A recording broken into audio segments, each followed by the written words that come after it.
Tonight's episode of the Tuesday Night Cigar Club is brought to you by Drew Estate. Come experience the rebirth of cigars at www.drewestate.com and download the free Drew Diplomat smartphone app today to discover nearby retailers, RSVP to special events, redeem points to win exclusive Drew Estate merchandise, and much, much more.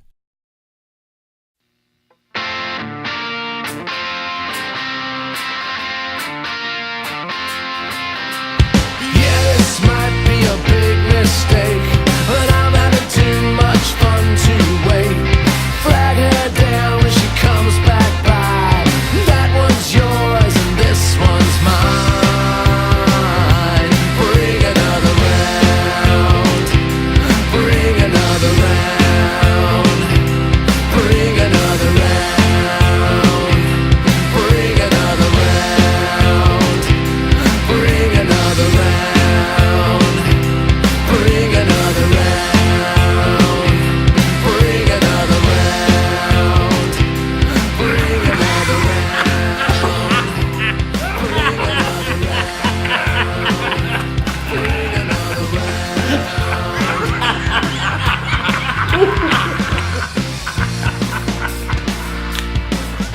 Here's the Suckles. Good evening, brothers and sisters of the Leaf. Coming to you live once again from the corner of no hope, it's the Tuesday Night Cigar Club podcast. Tonight the boys talk their way through the expertly crafted 2018 throwback thriller Summer of '84 while smoking the deliciously extravagant Cinco Décadas by Joya de Nicaragua, paired with the Summer Solstice Seasonal Ale from Anderson Valley Brewing Company. Sounds like it's going to be one hell of a good time, folks. So sit back, light 'em up, and enjoy the show.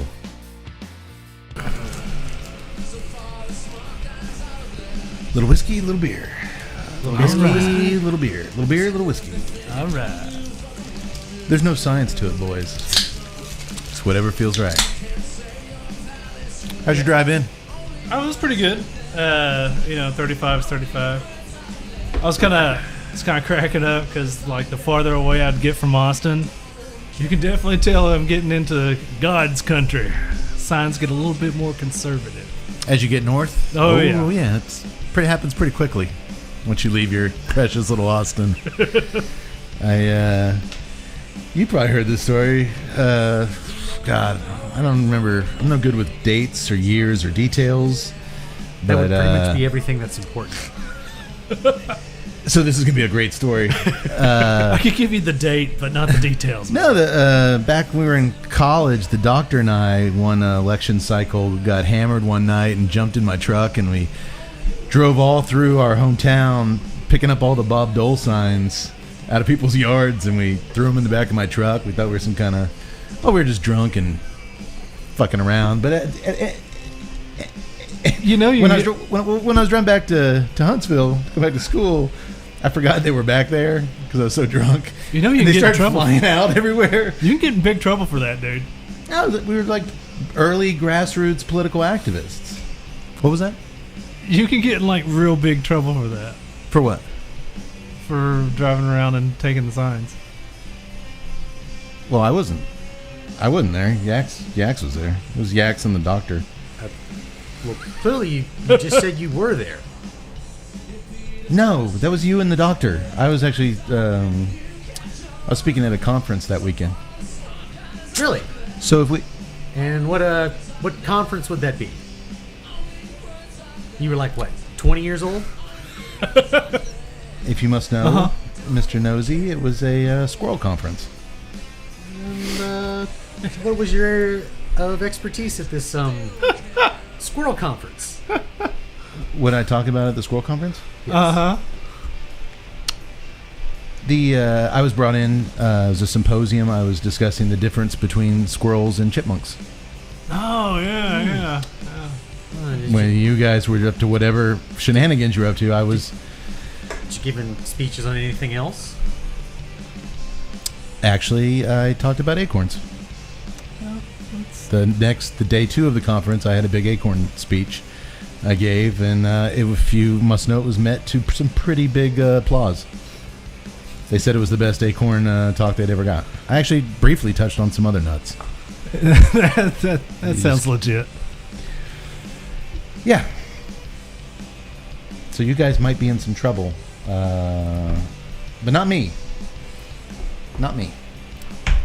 Squirrel Conference. Especially Look it that up. was It's legit. Tut said. especially that was back in the day when touching someone else's nuts is big trouble. Hey-o! It all checks out. I'll take your word for it this time. You might want to find a safe house for you, the doctor. Yikes. Well, hey, we don't get into politics or wildlife on the Tuesday Night Cigar Club, boys. We don't. That's Well, usually what we get into. Yeah. Actually, we get into that stuff a lot.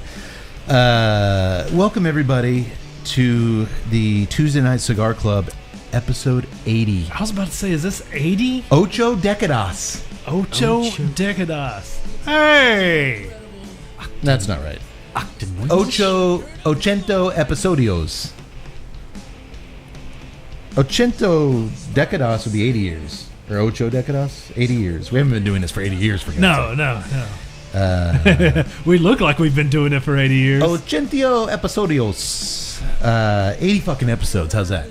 That's American for you. I feel like Peggy Hill. Ocho burritos. How's that? 80 fucking episodes. Can you believe it? Actually, no, I can't. Man, that's a lot of beer and a lot of cigars. It is. Do you guys know that squirrels can bury their nuts under a foot of snow? I think you're just making that up. No, sir. I'm pretty sure my nuts are bigger than the squirrel's nuts, and I can't go a foot in the snow. Did you speak at a squirrel conference? I don't think so. No. Yep. So there you go. Under a foot of snow. 80 episodes. 80. I kind of sat there thinking about that today. I was like, holy shit. Seems like I say this all the time. It seems like we've done a lot more than that. Well, But- we do like 4 hours, so Technically, we've done like 200 podcasts. So, hey, cheers, boys. 80 episodes. 80 episodes. Folks, we are, as always, we can't just drink 20-something beers. We are also toasting tonight. What kind of whiskey are we drinking here, Yaz? Speyburn 10-year Scotch. Single malt. Oh, I love me some scotchy scotch. Just couldn't spring for the triple malt, could you? That would be more like it would be blended whiskey if it was. Oh, single malt's better. Yes. Hey, I didn't speak at a Scotch conference. Huh. Hey, but whoa, hey. That I would have believed. I wear my bushy squirrel tail to the Scotch conference. No, thanks everybody for joining us. By the way, I like that shirt, man. Well, I The thought guest. The guest. I thought it was fitting with tonight's movie. It kind of reminded me of the guest that we featured on an earlier episode. So, Okay. what better time? It's our big Halloween spooktacular drink-a-thon marathon. We just do a bunch of horror, scary movies for 2 months, and we're right in the middle of it, boys. We're gonna go to Kentucky next weekend with Drew Estate for a barn smoker, and then we're gonna come back and do 2 more episodes for Halloween, ending with the new Halloween movie. If you're listening to this, I'm going to give a cheap plug. The Doctor, that's Friday 13th, buddy. Oh. He's never going to make it through that Halloween movie in the theater. He's going to be pissing his pants, jumping at every little thing. No, I'm just not gonna. I'm just gonna listen. I'm gonna give you expert guidance on the soundtrack, but I'm not gonna watch You're just the going to movie. close your eyes? Yeah. We're gonna look over. He's gonna have his headphones on. Oh, I'm not going with him. That's, No. That's a I'm- level of embarrassment I can't. I'm watching this at the movie house and eatery in Austin, Texas, to where I can nice get my and liquored up. I can get my Big Jake, which is like this big, huge burger with queso fries and jalapenos, and then just an ungodly amount of beer. I like it. My wife So we doesn't should- like horror movies, so we should I'm fill just up going to on call her. really heavy foods before we watch a gory movie, just in case. Just in case we. Oh, yes. Yeah. I might not have thought that through. I'll just have the pasta with extra marinara. Well, we were gonna. I just look over to the person right next to me with just like this mouthful of spaghetti marinara all over my face. Good movie, huh? So do not go to whatever that theater was the week of October 19th. Wait, what? My tickets have been declined. We've never. We've only done that one other time. We don't do a lot of brand new movies because it doesn't really fit our format. We can't really do the due diligence and walk you through them and really dissect movies just walking out of the theater. But we're gonna go see it ahead of time. I'll probably go see it hopefully twice, and then we're gonna do it. We haven't done it since Terminator Genesis. Terminator way back Genesis, in I the remember early that. days of the show, and Good old Terminator. It'll be fun. Genesis. But, After it won all those awards, it won as many awards as I did for speaking at that Squirrel Conference. But no, a real quick shameless plug. Go to our website. The Doctor and I, who's not here tonight, have embarked on a new web series, where he reviews, starting with the first 1978 Halloween film, and I pair it with a cigar that for some reason or another to me reminds me, or I tie in to the movie. And we're going to work our way through the entire Halloween series. Cool. He does the movie, I do the cigar. We put it out there. It's like 4,000 words. Who gets lucky and does the Halloween 3 and just reposts our episode page? We're actually skipping Halloween 3. Oh, okay. I think we've said everything there is to say about that movie on the show. I was like, somebody got lucky. And we also did Halloween 4 and 5, I believe, on the show. We did. But we're going to go ahead and do those in written form. But we are going to skip through. We're just going to stick to the Michael Myers stuff. The new movie's all about Mikey, so we're going to stick to that stuff. So That'll be cool. go to the website, check it out. I always enjoy this time of year. You got, I don't like horror movies, but I always like y'all's take on it. It's an interesting art form. It sure is, and I try to steer clear of them unless something really juicy pops up during the year, but we end up doing quite a few. But yeah, we're going to do a couple more, and then the rest of the year we'll. I will say this: I kind of caught a trailer today that I kind of want to see.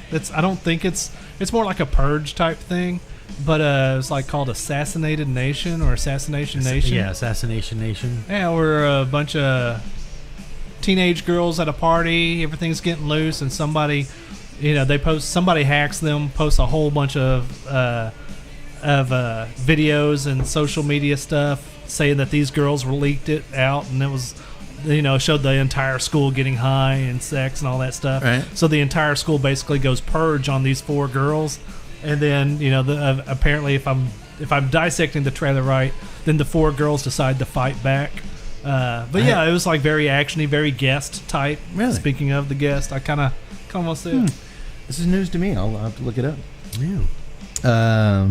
Well, we've been talking about what a good time we have with these movies and what a good time we're going to have tonight. Before the good times can start. Oh man! I thought that'd make a nice ding sound. Yeah, me. There you go.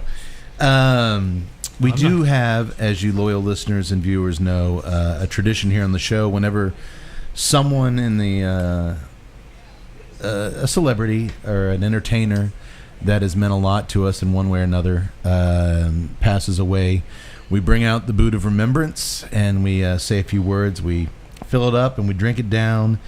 And that releases them from purgatory into the afterworld, according to our bylaws.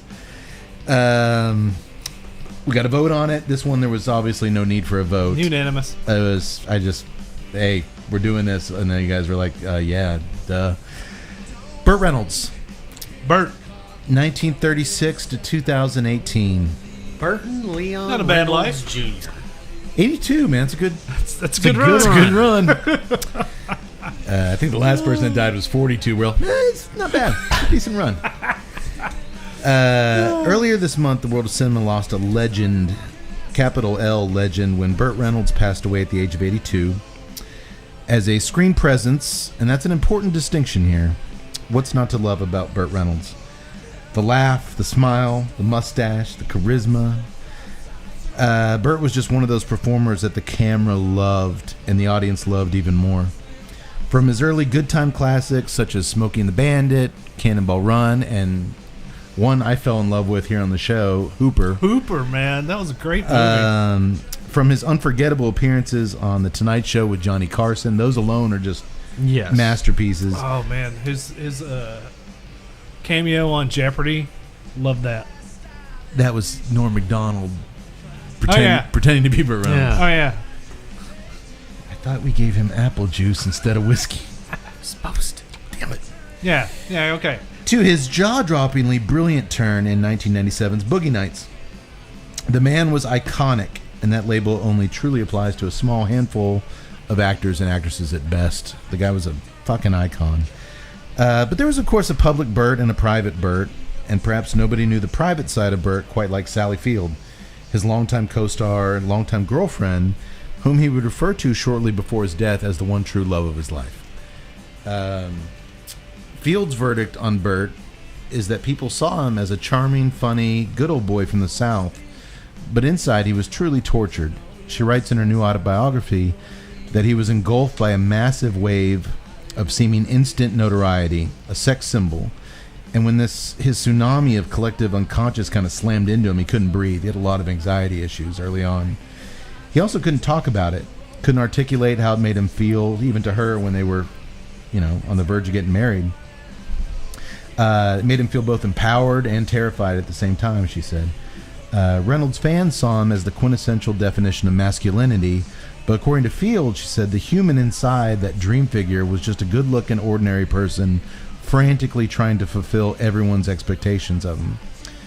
She goes on to some reasoning behind Burt's anxiety, starting with, he had, a very complicated relationship with his father. But for our purposes here, I'm going to stop right there. I mean, there's clearly a lot going on behind the mustache, if you will. Look, the man gave everything he had, both creatively, Yes. and physically, to the craft of making movies. He was absolutely one of a kind, and by definition, he gave everything he had, both creatively. That sounds right. He said creatively was right. He also said about that it was Isla or Ela. Oh, that's true. It is. In Technically Scotch, it it's Isla. In Mexico, it's Isla. Look, this is about Burt. This isn't about who's right or who's wrong or who went to the squirrel conference. Did Madonna say La Isla Bonita? Yes, she did. Oh, okay, then she's right. She's right. I don't see us drinking. I see us drinking Scotch. Let's go back to Burt. It's about Burt. This isn't about who's possibly going to be brought up on charges for interfering with the Bob Dole election. Sorry, Bert. Of course, in heaven, he has access to all of our shows, so I'm pretty sure he's like, it's all right, guys. I believe that's in hell you watch our shows. Well, now Bob Dole will read from the Necronomicon. Don't worry, the Sing 'Em episode only feels like an eternity. I still feel it. Look, the guy was one of a kind. Good old Bert. I'm going to have to pull rank here and go Tony Soprano. He was one of a kind. And by definition, that means we will never have another Burt Reynolds. Hopefully, I would hope he now has the peace and death he couldn't seem to find in life. He was a complicated guy. But I'll turn the floor over to you guys, whatever you want to say. I will pour some of my beer into the boot for Mr. Reynolds.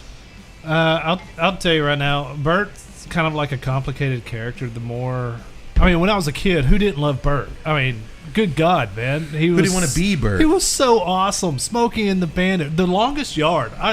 It was so fucking awesome. That little Trans Am Hot Wheels car, I wore the wheels off of that thing.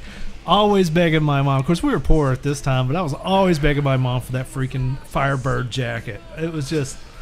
the dude had such an impact. And then as I grew older, you learn that your heroes aren't these big, huge personalities. And as you get a little bit more into, you start peeling away the layers, you realize that, there's some troubled stuff back there. Yeah. So it's kind of interesting. Like, everybody was like Bert this and Bert that, and thanks Bandit, and Bandit called him Breaker, and then the memes with him and Jerry Reed, which I did love that. Yeah. But yeah, he was pretty troubled, and I have a little bit of a hard time. I was like, oh yeah, you're dealing with becoming a sex symbol overnight. Yeah, that's tough. I've got to pay TXU. But everybody's troubles are the biggest burden that they'll ever know. Yeah, I mean, you can't tell one man his problems aren't legit, aren't authentic, aren't legit. But the fact that he could turn on that smile, show up on set, have such a good time, which you can obviously see, and he has the best bloopers. His bloopers are so great. I don't know. I actually went back and watched the Cannonball Run bloopers, and he slapped Dom DeLuise so much. Jesus, I he was slapped like, the shit out of him. I was just like, dude, Bert, come on, man. Yeah, that was Slack up on him. That was borderline, but dude, Dom was he took it. Yeah, but in that there's some things you just can't fake. If you want it to come across as being like authentic. Yeah, but these were the camera wasn't rolling. Yeah, like Dom DeLuise couldn't stop laughing, and Bert would just slap the fuck out of him. Yeah, but I mean that's when you kind of see that. Like, I mean, can you imagine? I mean, we're only looking at that little brief thing. Like, how long did it take him to get through certain scenes? We're seeing a little clip of it. Yeah. I mean, was it 10 takes, 15? How many times did they have to just say cut and walk away? Like, just the fact that the guy was in so much pain. I mean, he was on so many pain pills. I mean, Sally Field went on to say, at points they were injecting him in the chest with some weird barbiturate concoction to when he'd go into these panic attacks or anxiety where he'd be hunched over. Not to mention, he got really hurt, I believe, on the set of one of my favorite movies, City Heat. I think somebody broke a chair over him or something, and it really fucked up his back. Yeah. Bad. Like, the guy was just loaded up on pain pills. But, man, when that camera went on, I mean, that's a pro. He turns on the charm. He turns on the, it's go time. And, like I said, it's iconic. We don't have anybody like that out there right now. So... yeah, it sucks that we'll never get to see Burt Reynolds again, but it does. But he had a great life. He had a great career. And the Boogie Nights resurrection. I hate to learn that he kind of he never saw that. it, and hell, even Mark Wahlberg says he wishes he never done it, but. There is a funny story, the movie that like resurrected your career and made your career. You don't want to do that. They say if Burt would have campaigned for himself for an Oscar like every actor does, it would have been his, but he didn't. And apparently, his problem with the movie, because he didn't see it, it was mainly like just the script was so dense and so structured so differently than. He's a Hollywood guy. It was so different than he just didn't get it. When he took it, he didn't understand it. But there was a great story when him and Wahlberg were walking into one of the screenings of the movie, and it had already been getting really good press and stuff. Or maybe it was an award show. He just turned to Wahlberg and he was like, "Kid, I don't know why they like it, but they do. Let's just go with it." Like, he just couldn't wrap his head around. It's a fucking brilliant movie. Well, I can understand, Burt's confusion on it because he came in through a time when the movies weren't that complex. Hooper is no Boogie Nights. No, it is not. Yeah.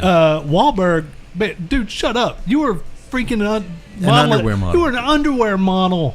Sure. Come on, man. Did this put you on the map? I love Mark. It certainly put him on the map as a dramatic actor to be taken seriously. And I like it. And I like him. I like his movies. There's a couple of duds in there, but he's got certain religious.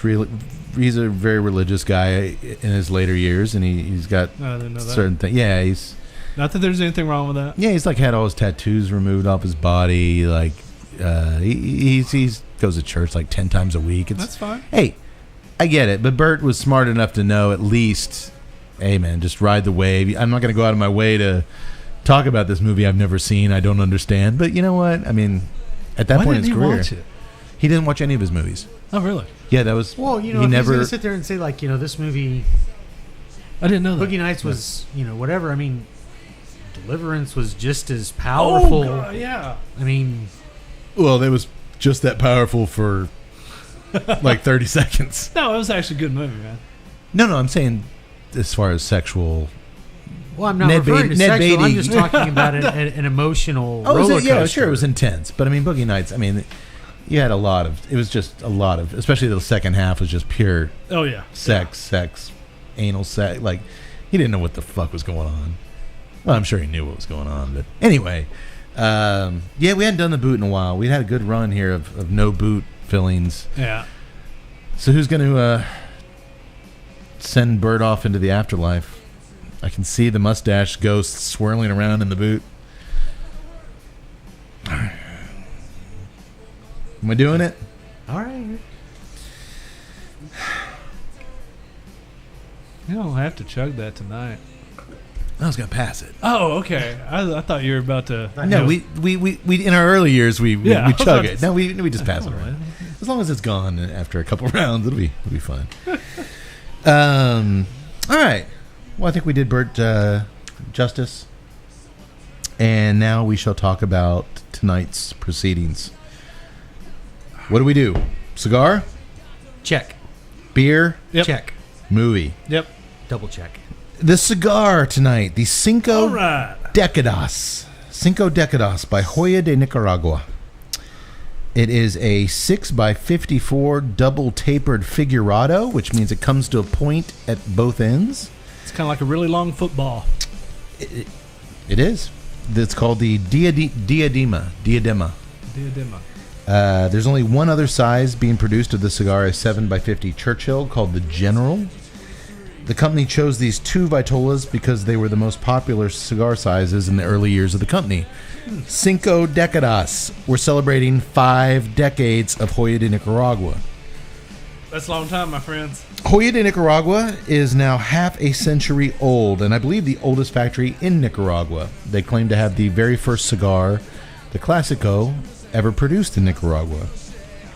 And to celebrate this landmark anniversary, the company has released a very special cigar, tonight's cigar, the Cinco Décadas. Man, half century. You think we'll live long enough to see a half century? We're close enough as it is.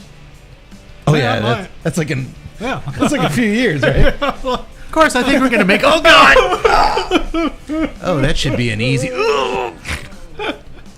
Yeah, okay, yeah, we should make that. Just remind me The to podcast will never make. remind me to install the defibrillator on the wall behind us. Our podcast will never make Cinco Décadas. There's no way we can do the show for 50 years.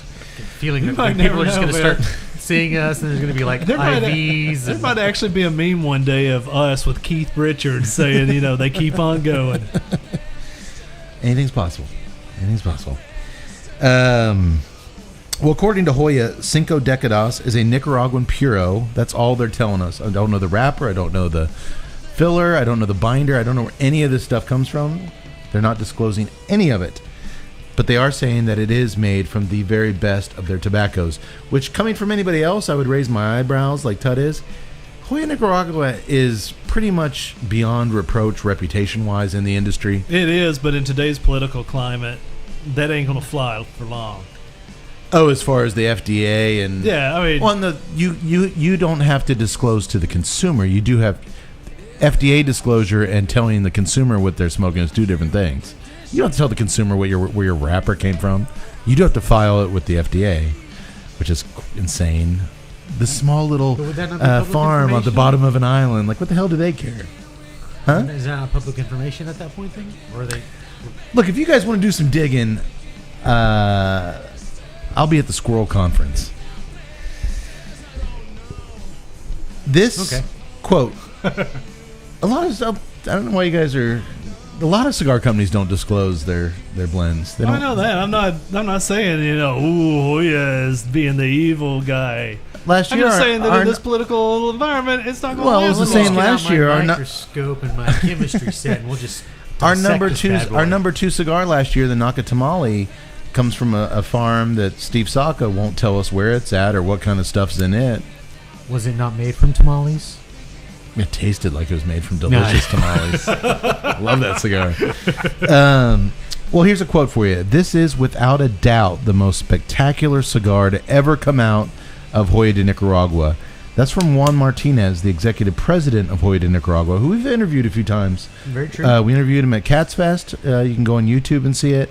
And then we also had a quick interview with him in Las Vegas at the trade show Yes. in July. I'll include that little snippet on our episode page. But that statement right there, I mean, his father started this whole thing, Dr. Martinez. That statement, when him saying this is the most spectacular thing they've ever done, got my heart pumping. I'm admittedly a huge Joya de Nicaragua fan. I'm not going to lie. The Antano 1970 and the Cabinetta are two of my all-time favorite cigars. So to hear Juan say that this is the best smoke they've ever produced, the aroma is That aroma's nice. really nice. I just got a whiff of yours coming across the table. It's not only high praise, intense high praise, but the bar now is set extremely high going into tonight. You said this is the best of the best, where I really think some of your other cigars are phenomenal. So Bold No. words. bold words. So we'll see. And I've had the Churchill of the Décadas. Oh, you have smoked this before. Well, no, I have not smoked this Vitola. I've Okay. smoked the Churchill. How did you like the church? There's a difference because frankly, I was a little nonplussed by it. I was like, it's good. It's real good, but it's not. Most of Hoya's stuff is top notch. So to say that the Churchill was like head and shoulders above it, I don't know if I would go there.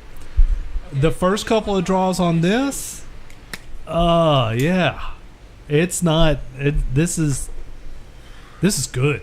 Just the aroma off of it. The Was aroma is awesome. amazing. The cold draw was complex. The cold draw, you had like just a little bit of that hay, but also you had like fruit, grape coming in there. It's funny you mentioned fruit. I'm actually getting glorious spice through the nose. It's got that classic Antano. It's almost like a wasabi, making your eyes water spice out the nose, but you like it. But I'm getting a fruity, a little bit of cream, a little bit of earth. But there is kind of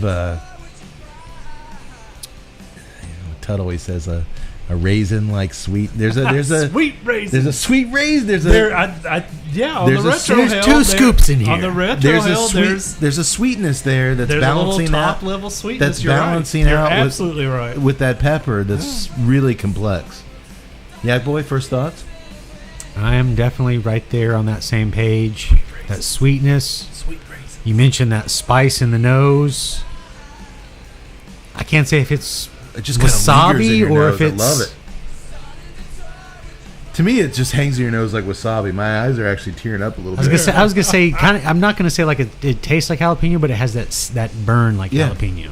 Yeah, I go. there. That would be the way I would I describe it. could go for there too, myself. but it's a really good burn. And then it's just nothing but earth. I'm getting a little bit of that sweetness. I had a really strong like oak leather on just the cold draw. I'm getting earth. I'm not getting the woodsy. I am getting some coffee on the draw. I'm going to take a minute to kind of get my thoughts. There's a lot going on here early Yeah, on. it's nice. It's nice, but God, the smell. And is that's just right off the. you guys are literally that's like just centimeters. right off the You guys are hill. centimeters into this thing. That's what's amazing about it. Everything that I was kind of going negative on that Churchill. This is. It's funny borderline blowing me how, away. yeah, I'm just drawn to figurados. I think they're just really cool smoking experiences. I like how, because you're going to start burning it at that small point, and then as it grows into the full ring gauge, it just opens up so many other things. That raisin on the retro is killing me, man. It comes and goes with that spice, and I'm getting a little bit of that sweetness on the But palate too. You're absolutely right. It's a bit tight right on the initial light because it tapers down so much, but then as it opens up, the airflow flows through it. It's nice. Okay, I'm gonna give it a minute. I'm not. I'm gonna blaze all the way. I'm done. Go slow, go slow, No. go slow. No. Did y'all know that a squirrel's front teeth never stop growing? Are you still gonna go with that? It's a fact. That's why they're always gnawing. Is it? They got to keep their front teeth whittled down and even. Okay. How would I know that if I didn't go to the squirrel conference? Google's. They didn't have Google back then, idiot. Have Google tonight. So what's the beer we're drinking? Yeah, boy. The beer you said. And I'm sorry for calling you an idiot. That was harsh. It's all right. It's fine. You guys are nuts. Oh, twitch that bushy tail and tell us about this beer. The theme of the night is squirrels. That's it. No, the theme of the night is summertime. We're at the end of summer. This is the last week of summer, boys. Summer ends 2 days from now. Just like a little squirrel stuffing their cheeks. Get ready for the fall. We're entering the season of Samhain, the festival of Samhain, the fall. Sorry, didn't mean to get all. I'm sorry. I thought you went Princess Bride there. The No. Festival of Samhain. I went Dr. Loomis Halloween 2 on you. But this is the. That tells you our movie difference. This is the- no, I- that was Halloween 2. I did. This is the end of summer, so this beer definitely ties in with the film. But I also was worked really hard to not find a beer that would. I worked hard to find a beer that would stay the fuck out of the way of the cigar and maybe even complement a little bit. That is to be determined. What are we drinking? We're drinking the Anderson Valley Brewing Company's Summer Solstice. It is 5% ABV, and they only give it a 6 IBU. That tracks. I was more. I would have was- given it a 3. I was surprised. I was like 6. That's just kind of like a threw a dart at a wall. Like, what's it gonna be? 6. Sure. I mean, if it's below, I'm like, if it's below 20, why even say it has an IBU? Like, it doesn't matter. 5%. What a wimpy beer. But it's a summer. Excuse me. A sessional beer. They basically Anderson Valley's own thing is the Summer Solstice is a slightly sweet malty session beer with a creamy mouthfeel and a clean finish. With hints of caramel in the nose and a touch of spice, it's become affectionately known as cream soda for adults. Unique flavors and superior drinkability make for the ultimate refreshment on a hot summer day. I'm not getting any of the caramel. I get no spice. No spice. I am getting malts and I am getting a cream soda I type am getting malts and cream soda. I picked up like and a clean finish. vanilla, It's, and I'm it's like, gone I'm not- as soon as I.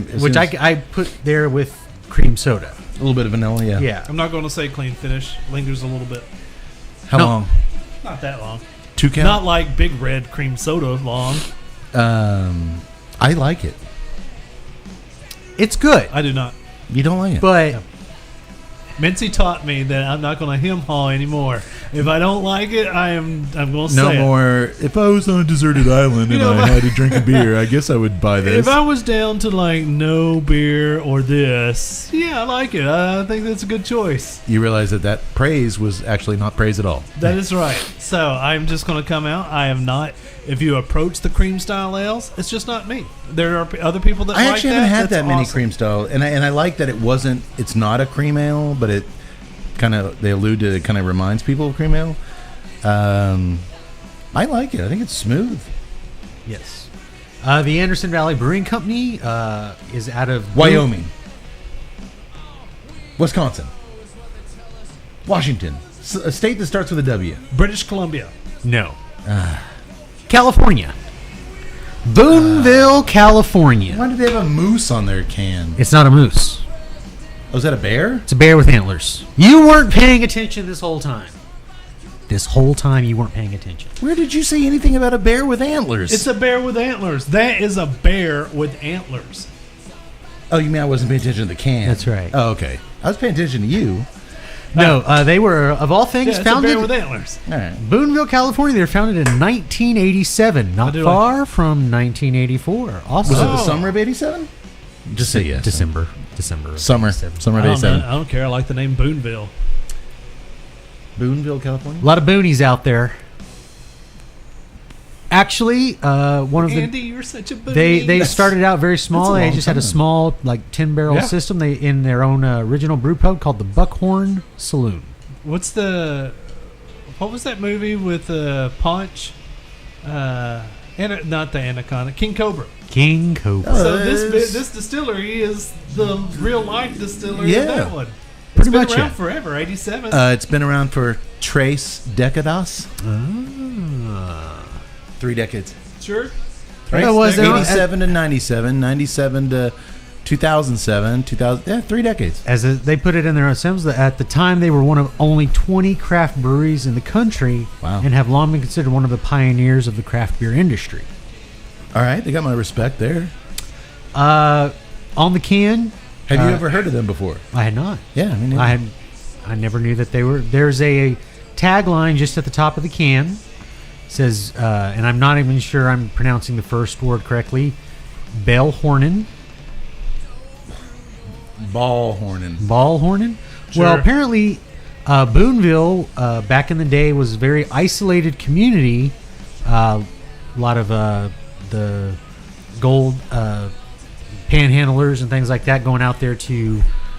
It was very isolated, so they would get very few visitors and very few people would travel. That they actually, for a short while, started developing their own language because they were so isolated. Are you sure they just weren't drinking too much of the summer solstice beer? They didn't even have it back then. Oh, okay. That there is authentic frontier Boonvillian. That's their own. What did ball horning mean? It means basically like cheers or good time. Ball horning. That sounds pretty fun. Anything with the word ball is pretty good. But it's not ball. Well, I thought it might be Bald horning. No, ball. BAHL. Ball. Yeah, ball horning. Ball horning. Anything with the word ball. Wait, isn't ball like a ancient? I think so. I Devil think it's a god or Sumerian something? god or something like that. Oh, I thought it was my These uncle were lives out. evil Sumerian death god worshippers. My uncle lives out in Yes. California, and him and his buddies used to do a thing called ballin'. You know what that is? Is that where they play pickleball now? No, you go to social functions, like a wedding reception or something classy, and the guys would have a few drinks, and then they'd zip down their fly, and you'd pull out your nutsack, and then you just walk around normal, and they'd time it and see who could go the longest without anybody noticing that they had their balls sticking out of their pants. Oh, it's close to East Texas culture. I Cool. did nothing to change Texans' perceptions of Californians just then. Those damn socialists with their balls hanging out of their trousers. Oh wait, don't Let's you have don't you another- give me that? I went to high school with all you guys. Your balls were hanging out of their trousers too. Let's have another delicious cream soda. Ball horning. Ball horning. Okay. You like it? I do. It's not interfering with the cigar in the. Oh no, No? it's not. It's It's absolutely not. I checked that. Yeah. That works. It is definitely interesting when someone says this is a summer beer. I wouldn't classify it as such. I classify it as a fall beer. Correct. Well, Maybe I should work for Anderson Valley Brewing Company. Boonville, California. They're all first day on the job. What do you got? Anderson Cooper Brewing. What do you got for us, Cade? I think this should be a fall beer instead of a summer beer. What else you got? That's it. Well, it was more than the last guy. You said you Last had guy big put it as a ideas. summer. Ball rolling. Or ball horning. Or whatever. Horny balls. Whatever you weirdos say. Horny balls. Horny balls. Get out. Damn it. So close to the dream. Go So home, close go to back the to my dream. new California place. Wife's unpacking everything. All right, start packing it back up. We're out of here. Oh, good So- first day. Somehow I told everybody to show their balls, and it just was a big mess. Well, here's another fun All fact. of a sudden, Keith shows up. Hey, Cade. Hey, Gata. Gone so soon? Our voiceover announcer, who will be back, not this episode, but the next one, Yay! he lives out in California. So I'm sure he's balling all over the place. Oh, love Keith. Well, before we move on, here's another fun fact for you two know-it-alls. Every year, squirrels lose around 25% of their buried food to thieves. Many of those thieves are other squirrels. It's such a problem that squirrels will often pretend to bury an imaginary nut in the ground just to throw off potential thievery. They're smart. They're smart characters. Here's what I don't understand. If you come over to my backyard, it is nothing but a sea of nuts. Man, Yeah, I bet it is. hey. That's- I invite every squirrel in the world. Please come to my backyard and take my nuts. I don't know where to go with this. This is where I take a drink of whiskey, so I don't say something that we're all going to regret terribly tomorrow. That's true. I have so many nuts in my backyard. They're just falling everywhere. Let's call them acorns. They're making so much And let's noise. not go trick-or-treating at Tut's house this year. I swear, guys, I got the good candy in the back. No thanks. No. Ball horning. No, when it comes to Halloween, I am sitting in front of my garage waiting for the trick-or-treaters. Yeah, we'll get to that later. Well, real quick before we begin, we are listening once again to the Bishop's double live CD live at Elijah P's. available on fritzbeermusic.com. Our fifth silent member of the band, although he'll be joining us down the road sometime. Oh, yeah. Go to Fritz Beer Music. It's an awesome live CD, like 31 tracks. Go to the website, buy it. There's a guy who never has a problem with a bunch of nuts in his backyard. That guy is a real cocksmith. With the ladies. Oh. That's why he wouldn't have nuts in his backyard. He'd have Nice. chicks. Don't make me throw out more squirrel facts. Oh. You want me to keep going with these? No, I don't. Anything but the squirrel facts. Do you know the difference between a squirrel and a chipmunk? No. Please don't ask me. Please don't ask me. Please don't ask me. What What is movie the are we doing? difference between... How you guys feeling about the cigar? Oh, it is Todd, I'm going to go to you delicious. first. Didn't we just talk about it? I'm kind of curious about the difference between a squirrel and a chipmunk. No, talking about the cigar now. Move on. Sorry, guys. I got an agenda here. I got to keep moving. Oh, okay. I can probably find some videos from the squirrel conference. I can send you guys. That'd be nice. Yeah, I'm sure somebody recorded it. Oh no, mine went out while we were taking pictures. We do stop here to take some cigar picks throughout the evening. So I will go to Cody first. I'm still basically tasting I am the now. initial light up. I am now. I still have that spice on the retrohale, that glorious spice. There's still some of that sweetness. For me, the sweetness is pretty much relocated to the palate. Yes. But along with that sweetness on the palate, I'm getting that Nicaraguan mineral earth deliciousness that I first experienced with the Antano. That it's just that really rich mineral component, earth. And I am getting a little bit of leather, like you had mentioned. Yes. I'm not getting any woodsy. I think one of you guys mentioned an oakiness or a woodsiness. I'm not getting that. I'm getting earth, mineral, coffee on the draw, and then spice and sweetness. In short order, it's really delicious so far. Okay, so if you like take your draw, rake it across that palette, and then go retrohale it real quickly, sometimes those flavors will kind of meld, at least on the end. On the end, I think that leather is and that sweetness kicking off on retrohale. Man, it's like I feel crappy for saying this. It's like a hint of cinnamon that bleeds into graham. I'm gonna have to kick myself in my nuts after just saying that, but that's what I'm tasting, and I think that's an awesome taste. Hey, everybody's palate's different. I'm not getting that, but I am getting just a phenomenal, complex blend of flavors. And the smoke production is just... Oh, it's beautiful looking. It's smoke, blue grayish smoke, and it's just flooding off this thing. We're a little bit handicapped. We're still... It's Texas. We got a wonderful AC that's like... We got a new AC cooling this unit place here in the corner, down. no hope. But, well, hell, you should just... the fog just overcame me over here. Man, a lot of flavors. Yes. really is. Construction for me has been, burn line sharp. I barely cut into the diadema, just a little bit deeper than I usually do, because I like to, get a lot of this as much as I can. But I'm looking at it pour out of the head of Tut's cigar. You guys aren't tasting that graham coming off. It's like as soon as you retrohale, it's like that finish on the retrohale. You're talking about that little sweet spot in between the throat and the nose. Yeah. It's like you got sweet raisins that bleed into. Oh, it's nice. Yeah, maybe if I stop to very, really very pay nice, attention to man. what's going on in that middle part of in between palate and retro, there might be Not bad for someone who didn't retrohale 2 years ago. Yeah, go to YouTube, look up Tut's first retro ale.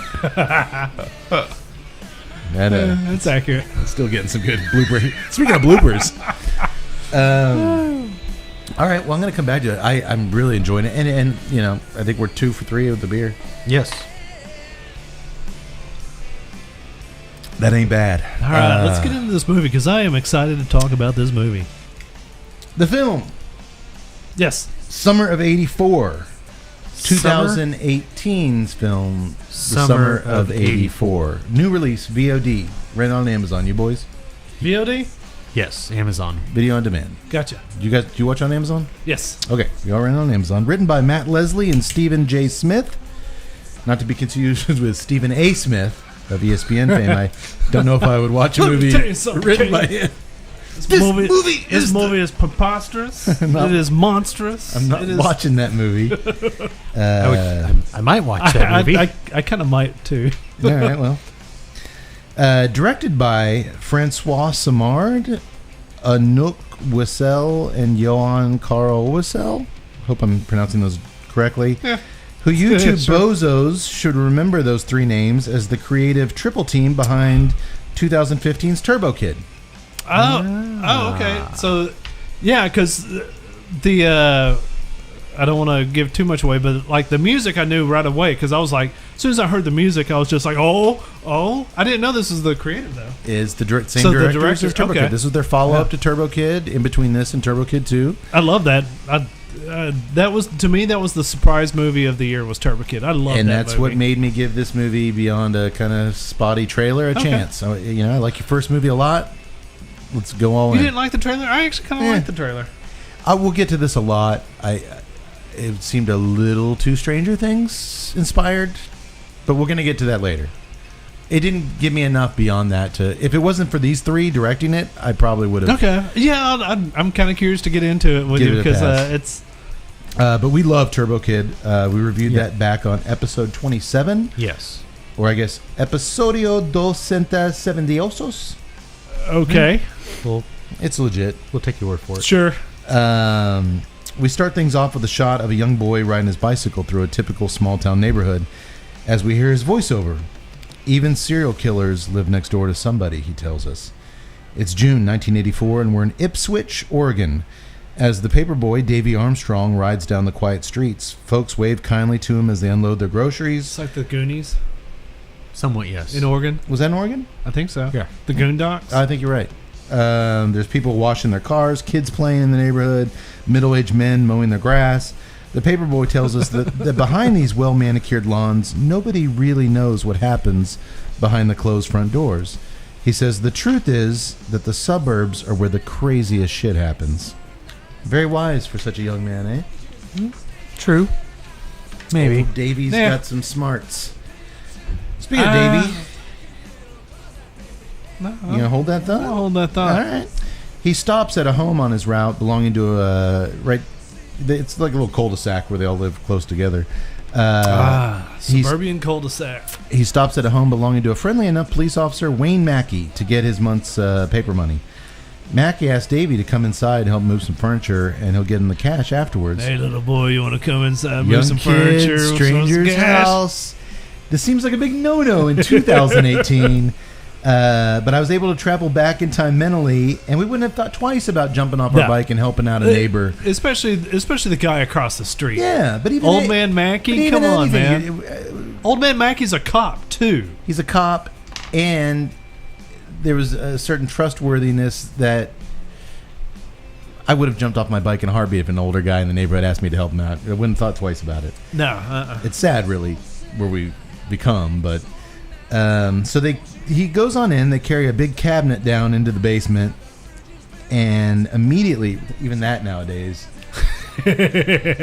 going down to the guy's basement's a whole nother.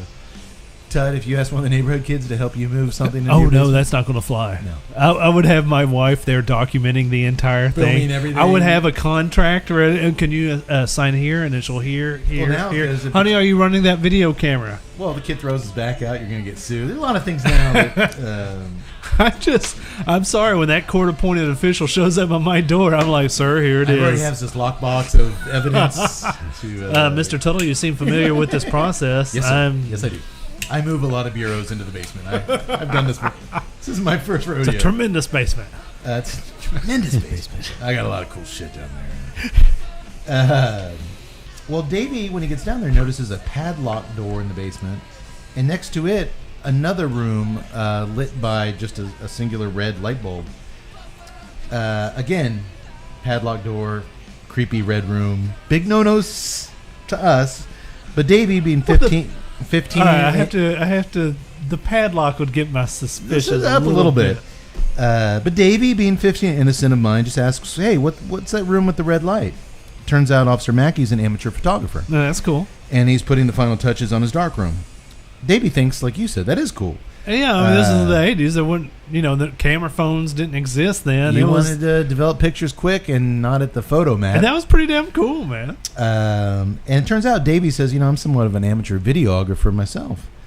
Well, how old are you now, Mackie asks. Davey says he's 15. Man, that's the perfect age. I wish I could freeze it for you. There's nothing at all ominous about Mackie's delivery in any of this scene. He seems like a decent guy. Just shooting the breeze with a kid.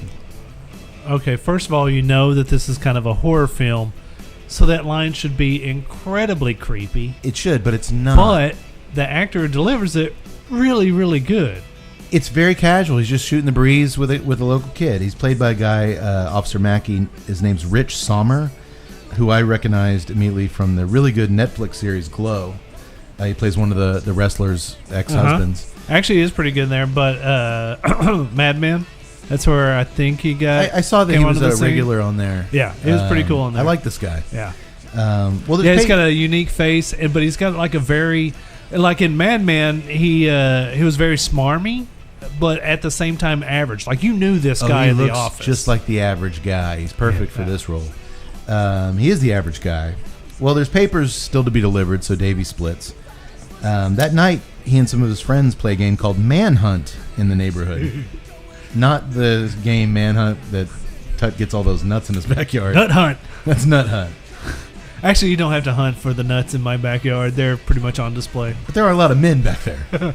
No, they're not. Oh. Occasional squirrel, a possum, and maybe a raccoon. I misunderstood your story. I'm sorry. Well, the game is some of the kids hide, and the other kids with flashlights have to find them. Hiding behind fences, behind trash cans, whatever.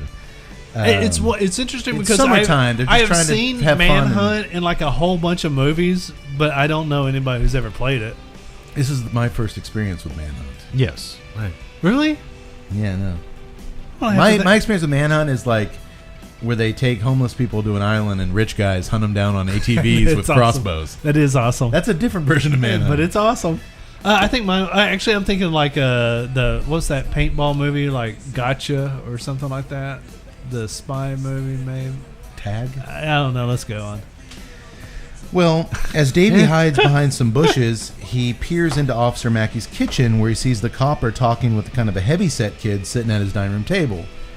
And he thinks it's kind of odd, he's never seen this kid before. He's not a local kid. Suburbia, you're going to know kids. But he can't really think about it too long because all of a sudden a flashlight hits him. He's been caught. His manhunt is over. So he and all his buddies retreat to the gang's treehouse to look at porno magazines. There's 4 of them. There's Davey. There's his nerdy friend Faraday. The kind of cool punk rock kid Eats. And Woody, the chunky kid. Eats, you mean Judge Nelson?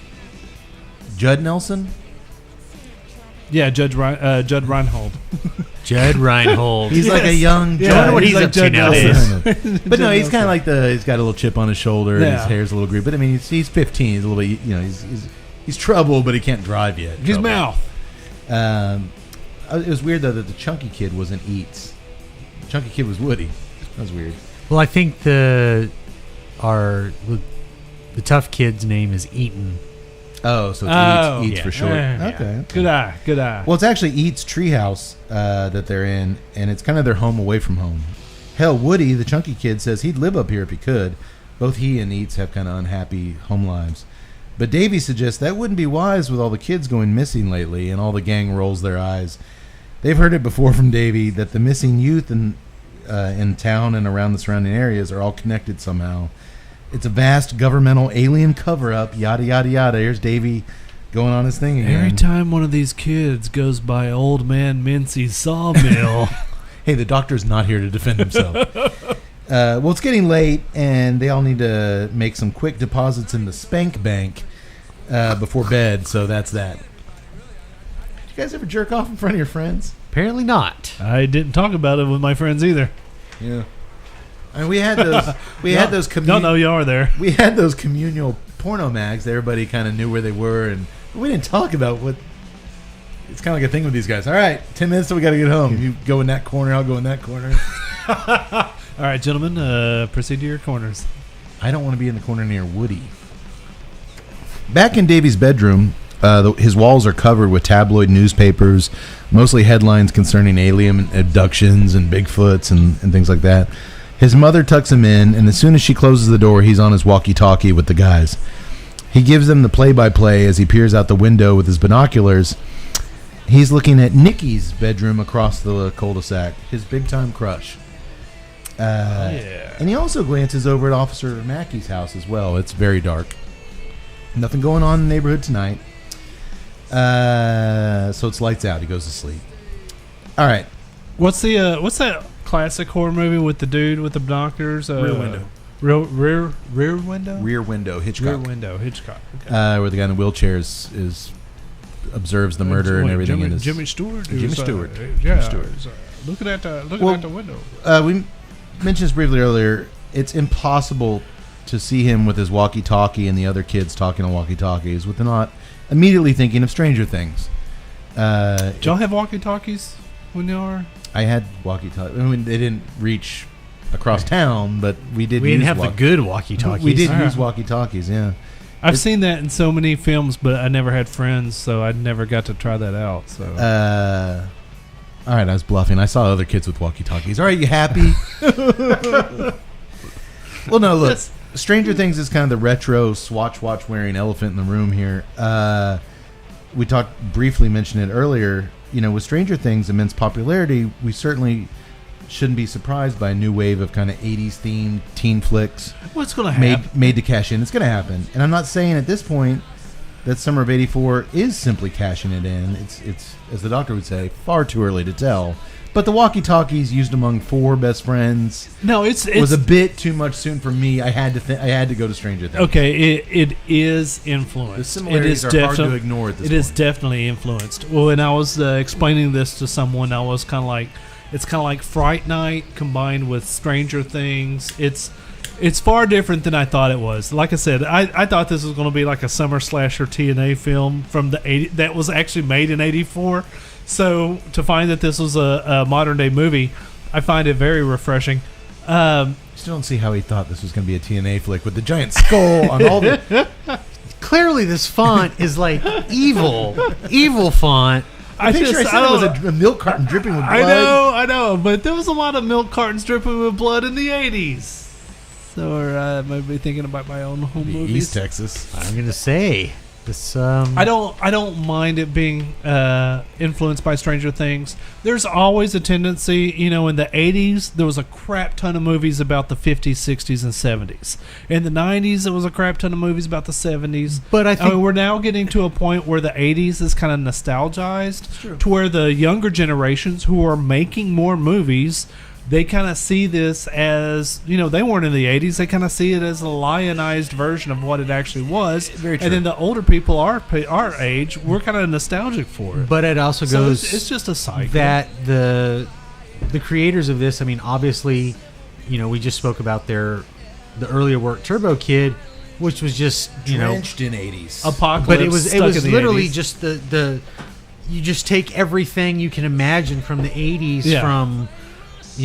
horror, comedy. That is true. That was before Stranger Things. Cartoons, comic books. Right around the same time. About and the same just time. video games, and you just cram it all into one movie. I just think that you're absolutely right. And Cody. this movie, once you start to see like those elements, like you mentioned the four boys and the walkie-talkies, and you say, "Oh, that's Stranger Things." Well, yeah, it might be Goonies. Right. There's so many movies you can go back to and say, well, they're classic following. Fright Night. Yeah, they're pushing a lot of different things together. I said, early on, it's hard to ignore that. Yeah, you have to. You can't ignore it. With a modern at the same movie. time, we're just starting this movie. They have a lot of movie here to make me forget about Stranger Things. So let's see if it does. In reality, the four boys here, actually, they don't remind me of Stranger Things. They remind me of Stand By Me.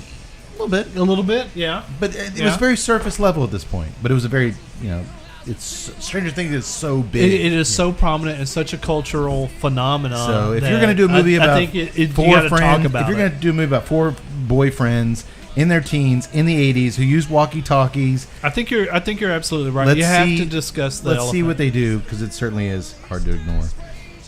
Speaking of hard to ignore, have you boys heard about the brand new Kentucky fire-cured sweets? I have. From our friends at Drew Estate? Tell me more, my good man. I will. They feature Kentucky seed tobacco grown that's fire cured in Hopkinsville, Kentucky, where we're going next week. Oh, yeah. Along with Nicaraguan fillers. The cigar's wrapped in a Mexican San Andres wrapper with a sweetened tip. The mouthfeel on the cigars is like bacon maple goodness mixed with bourbon and barbecue. You know, my nickname back in my dishwashing days at the Waffle House was Bacon Maple Goodness. BMG! No, it wasn't. I never worked there. I believe you went to a squirrel conference before I believe you worked at Waffle House. Would you believe that I left the squirrel conference and ate at a Waffle House? Possibly. I believe you ate at a Waffle House. We're getting there. In all seriousness, these cigars are the next evolution of the KFC brand, and you should check them out ASAP. What's that stand for? As soon as peanut butter. As soon as penis butter? Possible. As soon as possible. Soon as possible. Check them out. Possible butter. Real quick, I want to do the cigar. We haven't talked about it in a little bit. Oh, man. Tell you first. Actually, I'm still getting that nice just complexity of flavor that it hasn't really changed that much from me, and which is a good thing because it was so complex right off the light. It has stayed just absolutely delivering on that. I'm kind of floored by that. I mean, there's been cigars that had so many flavors that and so many transitions within that same cigar that you're just like, what are you doing? You're kind of like a mad scientist. This, I actually can, I can taste the intent, and it's a very complex, flavorful intent. I'm still getting that wonderful spice that has not left me on the nose. I love it. On the draw, I'm still getting that Nicaraguan mineral and earth, a little bit of coffee, but ever since about a little before the midway point, I'm getting that creaminess. It is, to me, medium strength. I love that coffee and earth, man. Oh, It's nice. And nobody does it like Hoya, especially when you add in that mineral to that earth, which is only Nicaraguan tobacco gives it to you. But, man, that creaminess is really working so well with those earthy flavors. It's delicious. Man, I remember I remember when we first met, and I was just like, "Oh yeah, I'm a big Dominican guy. I like the smooth. I like the mild and medium.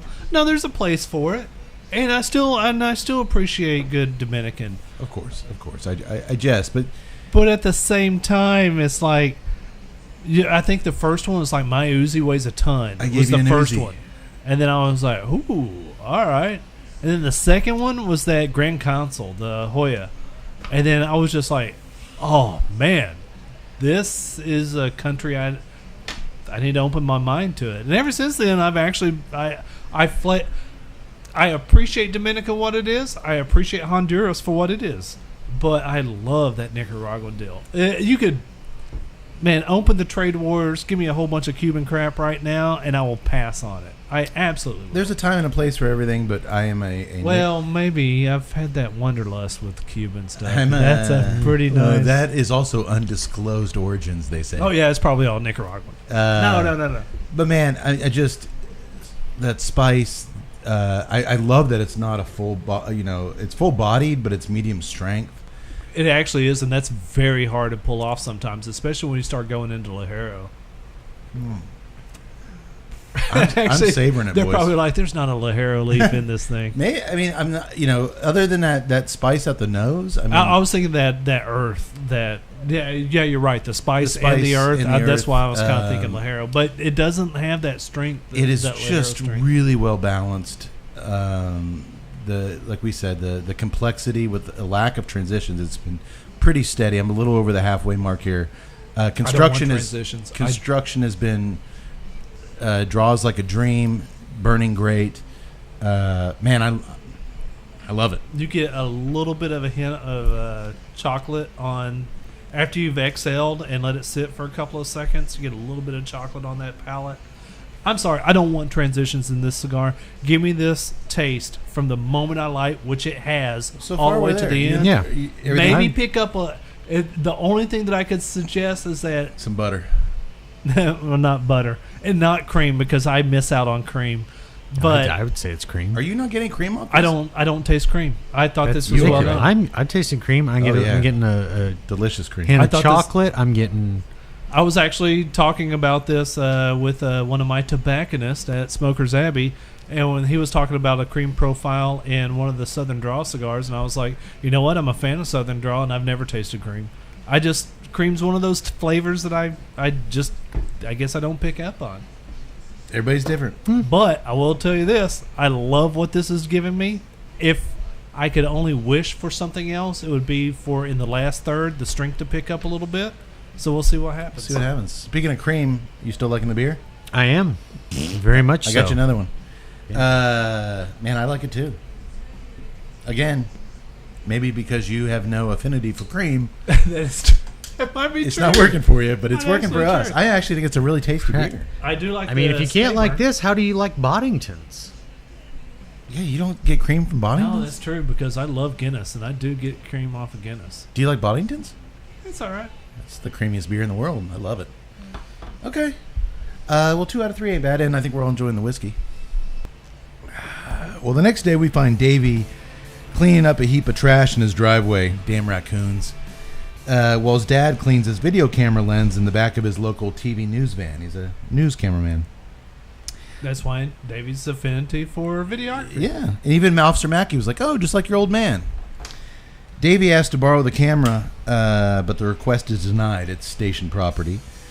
How am I supposed to become the next Spielberg, he laments to his father. Well, young Spielberg will just have to bide his time, as it's time to head off to the bowling alley and scope out chicks. As the gang rides their bicycles through town while Bananarama's Cruel Summer, the only actual song from the 80s that plays in the movie, which I love that song. I thought it was a good choice, provides the soundtrack.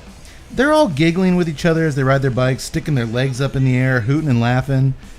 It's a good ensemble. Were we ever that happy as No. 15-year-olds? No, I don't remember being that happy-go-lucky with my friends. we were mean to each other. It We, seemed, as in us three. it but seemed like they were overdoing it from an acting standpoint, but maybe I'm just too far removed from when I was 15, it's a buddy film, man. and I'm only capable of remembering the bad shit, and I'm so jaded. No, yes, you are. But it's a buddy film. I mean, they did this all the way back Yeah. with Goonies, Stand By Me. Even when they were giving each other a hard time on Stand By Me, they still cared about Look at me each bitching. other. Those kids seem too happy to you. What is this? Smiling? They weren't behind the bowling alley crying because they didn't have the cool jeans. You guys don't have those memories? Oh, I know. I was waiting for them to like pass. I see it in your face. You know what I was waiting for them to like pass by the kids who are like leaning on the outside of the bowling alley. Like, ugh. Hey, Cade, why do your guest jeans have an exclamation point instead of a question mark? That's the new. My mom got him at the squirrel conference. Yeah. All right, we don't want to go to a dark place here. You are in a dark place. It's he's too sinking. late. He's It's too sinking in the. late. Throw him a rope. He's in the Too quicksand. late. Give me some more beer. Well, once they arrive at the bowling alley, I'll get you in a minute. All four friends. No. I'm good. I Oh. needed to drink more beer. Oh, okay. Once they arrive at the bowling alley, all the four friends can do is drool over the one and only Davy's neighbor, Nikki Kazuba. Kazuba. That name should be in the TNA movie. I figured it could at least be Kazongas. Exactly. Nikki Kazongas. She's a few years older than Great. them. That's nice. She's a couple years older than them. And in fact, she used to babysit Davy, her neighbor. And she's the house DJ spinning records at the Ipswich Lanes. If you're going to do a nice little coming of age movie, you got to have the older girlfriend. She's blonde, she's cool, and you can tell Davy Boy has it for her bad. I have to say, this, and here's the thing, and I see this it's kind of like with Turbo Kid, in movies similar to this, where you just see that thing and you like immediately go, oh, that's from this. And I immediately, and this is it further back April? than that. What's her name? April? Apple from Turbo Apple. Kid. But like I said, you see it. They're throwing in these references from other things. This one to me, which at the time this is like a Sandlot reference. This is the. Kinda. I never saw Yeah. The Sandlot. Oh man, And this is him looking at the Great lifeguard. movie. Okay. That's actually But every movie has that. I mean, actually that to me that goes back to Can't when I Buy Me talk about- Love. when I Ronnie Right. McDonald about, pining after Cindy well, Mancini. not the only that, cheerleader. but talking about how cyclical it is. Here you got the '80s talking about very nostalgically about the '50s and the '60s. I think that was '60s actually. Yeah. So yeah, I mean, and we're 20 years removed. That's about right. 30 years removed. 30 years removed. Trace Have another Décadas. Another beer. I will. I have to say that I like the ensemble of kids. I really do. As the movie goes on, they certainly gel, Yeah, that's the one. which is crucial. Yeah, absolutely, and that's the one thing that I will say for Stranger Things. They nailed their casting. The casting of kids, I really like, and I believe that they're kind of in harmony together. They're neighborhood kids. I'll venture to I say buy though that these I kids like are these. actually a lot more likable than the Stranger Things kids. Yeah, I I don't find know. those kids kind of annoying. No, I'm kind of. These kids are a lot less whiny. Well, we don't get to see them for Exactly. 12 episodes. We get to see Exactly. Yeah, that's true. All right, And good after point. 2 seasons, it's 24 episodes. All right, good versus- point. Good point. Well, later that night, the family home phone rings, and Davey picks it up in the kitchen a second after his dad picks it out and across the house. Remember in those days where you could answer a phone and somebody else answered? Oh, yeah. Well, before he hangs up, Davey... My dad's going, "You son of a You bitch." son of a bitch, get the fuck off the phone. Hang up, Jason. Dude, I'm going to send him into PTSD. Hang up the goddamn phone, Jason. I don't want your life, Dad. I don't want your life. Oh, God, it's coming. Well, Davey hears someone on the other line from his father's news station tell him that somebody has sent a letter to the local newspaper, the Cape May Chronicle, stating that they're the Cape May Slayer. And they're claiming that they've killed 13 teenage boys over the last decade. As Dad rushes off to work to help cover the story, Davey rushes downstairs, where his mother's already watching a piece about the serial killer on the nightly news. Davey was right all along. These things are all connected. There's somebody out there, one guy doing all this, which he can't wait to brag about over the walkie-talkies, naturally. The anchor man on the news also throws out, the serial killer's probably a single man in his 30s or 40s living alone. As he's looking out the window directly at his neighbor. But here's the thing. I guess because all serial killers fit that description back in the day, probably because the demographic makeup of the country was so different, there were a shitload of 30, 40-year-old white guys back then. And if you look at the history of serial killers up to that point, sure enough, they all kind of fit that profile, more or less. I mean, some lived with their mommies and not alone. Some lived with their taxidermy dead mommies. Why'd you give that a look? What? But at the time, this actually made sense. Over the last 30 years, we've had a lot more variety in our serial killers. But back then, yeah, it was pretty much creepy white guys. That was it. We haven't had that much diversity in our serial killers. It's Oh, still there a was lot of a- white guys. Yeah, there was that guy and the kid going around shooting people. They weren't white. Okay, that's an outlier. There was Jeffrey Dahmer. Wait, he was- single white guy. He was a single white guy. There's been a couple of female serial killers. I'll give you that. They were white, too, though. They were. Well, anyway, when the gang arrives at Davies to get filled in and he calls him over on the talkies, Davey can't contain his excitement. He's been waiting his whole life for something like this to happen in their small town. You see, Cape May is a large community made up of several tiny towns like Ipswich. No, all right. It's one thing to be like in suburbia or small town boondocks wanting something exciting to happen.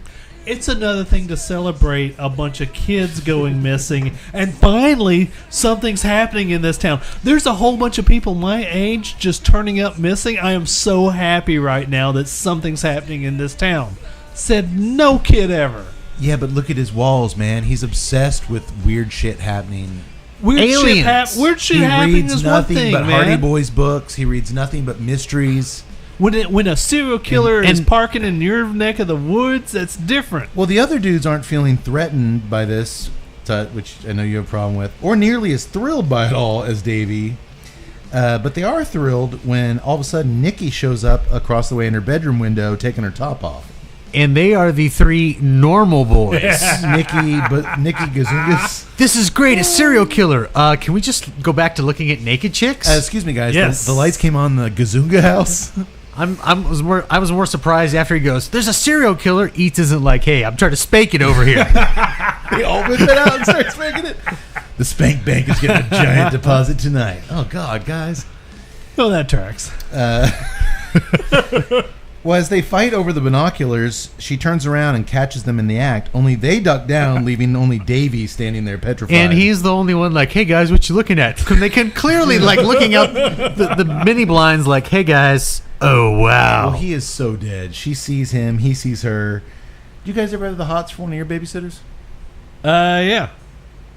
Next door neighbor. Actually, she wasn't a babysitter. She was just my next door neighbor. A little bit older? A little bit older, 2 years. And I remember I made the mistake of telling my aunt one time. And my aunt told everybody. And I was learned to keep my mouth shut. Yaks? Any But yes. babysitter fantasies? No. Nothing. More scotch, please. Oh, wait. Your babysitter is probably your brother. That'd be Yeah, we weird. didn't. That'd be we, weird. we never had babysitters. They're basically Actually, one of your babysitters works for my wife. what? Yeah, like when you were like toddler age. Really? Uh, We'll get into that later. Who's was what? I'll tell you later. Huh? Who? Where am I? This is getting It's weird, man. Yeah, It's no, weird. the Leshkers, Yak Boy's parents were very much beers in the fridge, meatloafs in the freezer. We'll see. Guns over there. We'll see You in, guys are on your own. there's the gun. We'll see you in 3 days. Hey, it worked. Look at you. You're a well-adjusted single white man in his 30s or 40s. my Oh, God. Jesus. Wait a minute. They don't Am I kill our- in my 30s or 40s? Let's go 30s. Yeah. Now I you like won't it. kill me. Yeah, I like it. I like it. Don't worry, Kate. He's just killing young boys. Wait, what? You're the one with all those juicy nuts in your backyard that nobody knows where they came from. He's talking about acorns. I know that. I went to the squirrel conference. You think I don't know he's talking about acorns? Real quick, moving on from babysitters. I don't know about you guys. My cigar's sped up burning in the last third here. It's burning a little bit faster. You guys actually are a little bit slower than me. I can't believe that I'm. For me, Tut, your wish, you're not quite there yet in the final third. Your wish of a little more strength in the final third, I'm getting it. Yeah, it jumped up a notch. Well done, Martinez family. Well done. I kind of had a sneaking suspicion that it would. The fact that they were so consistent with those flavors coming through there. And it's all in the I draw. knew The that they retro's still the same with the spice. Actually, maybe even counterbalance a little bit that spice. Maybe just dial down a little bit in the final third. I don't know. Maybe that's because I don't mind that. I don't know if that's just the rolling style of the figurado. Well, once it starts tapering down, in, you're going yeah. to lose some things. I think I'm losing a little bit of that spice in the nose, and I'm okay with it. The strength has gone up, not giant, but on the full side of medium for the first time. But man, everything like we said is the same: cream, earth, mineral, coffee.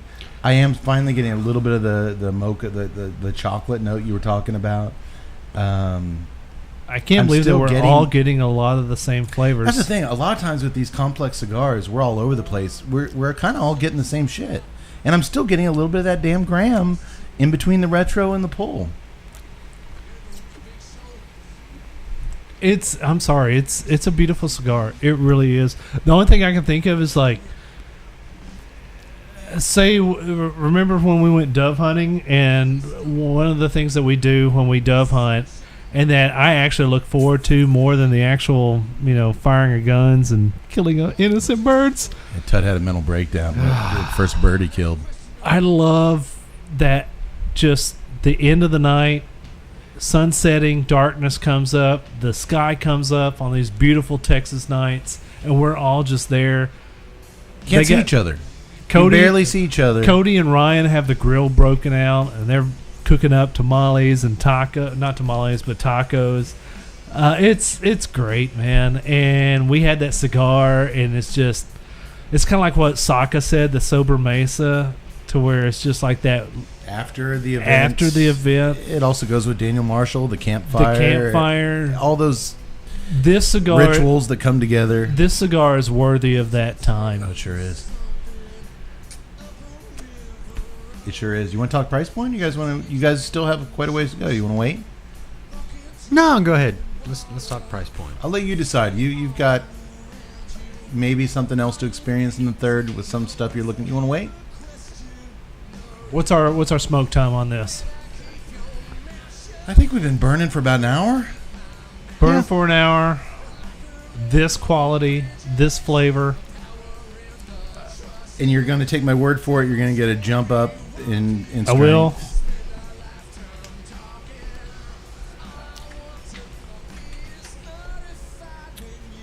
Very limited production. I always tell you guys, if they're not making a ton of these. This is their best of the best tobacco. Which after smoking it, I'm not going to call bullshit on. I believe it wouldn't be an everyday smoke. I would go $15, $16. It's a special occasion smoke.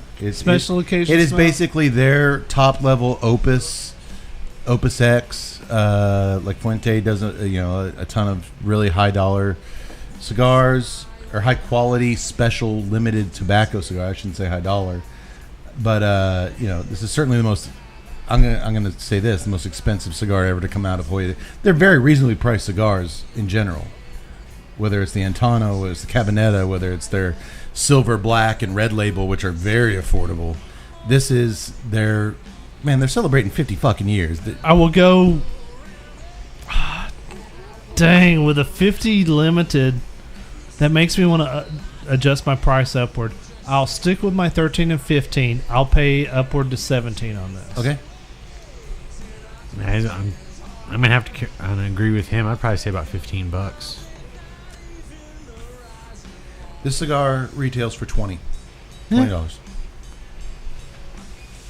I can see that. As Tut said, this is a special occasion smoke.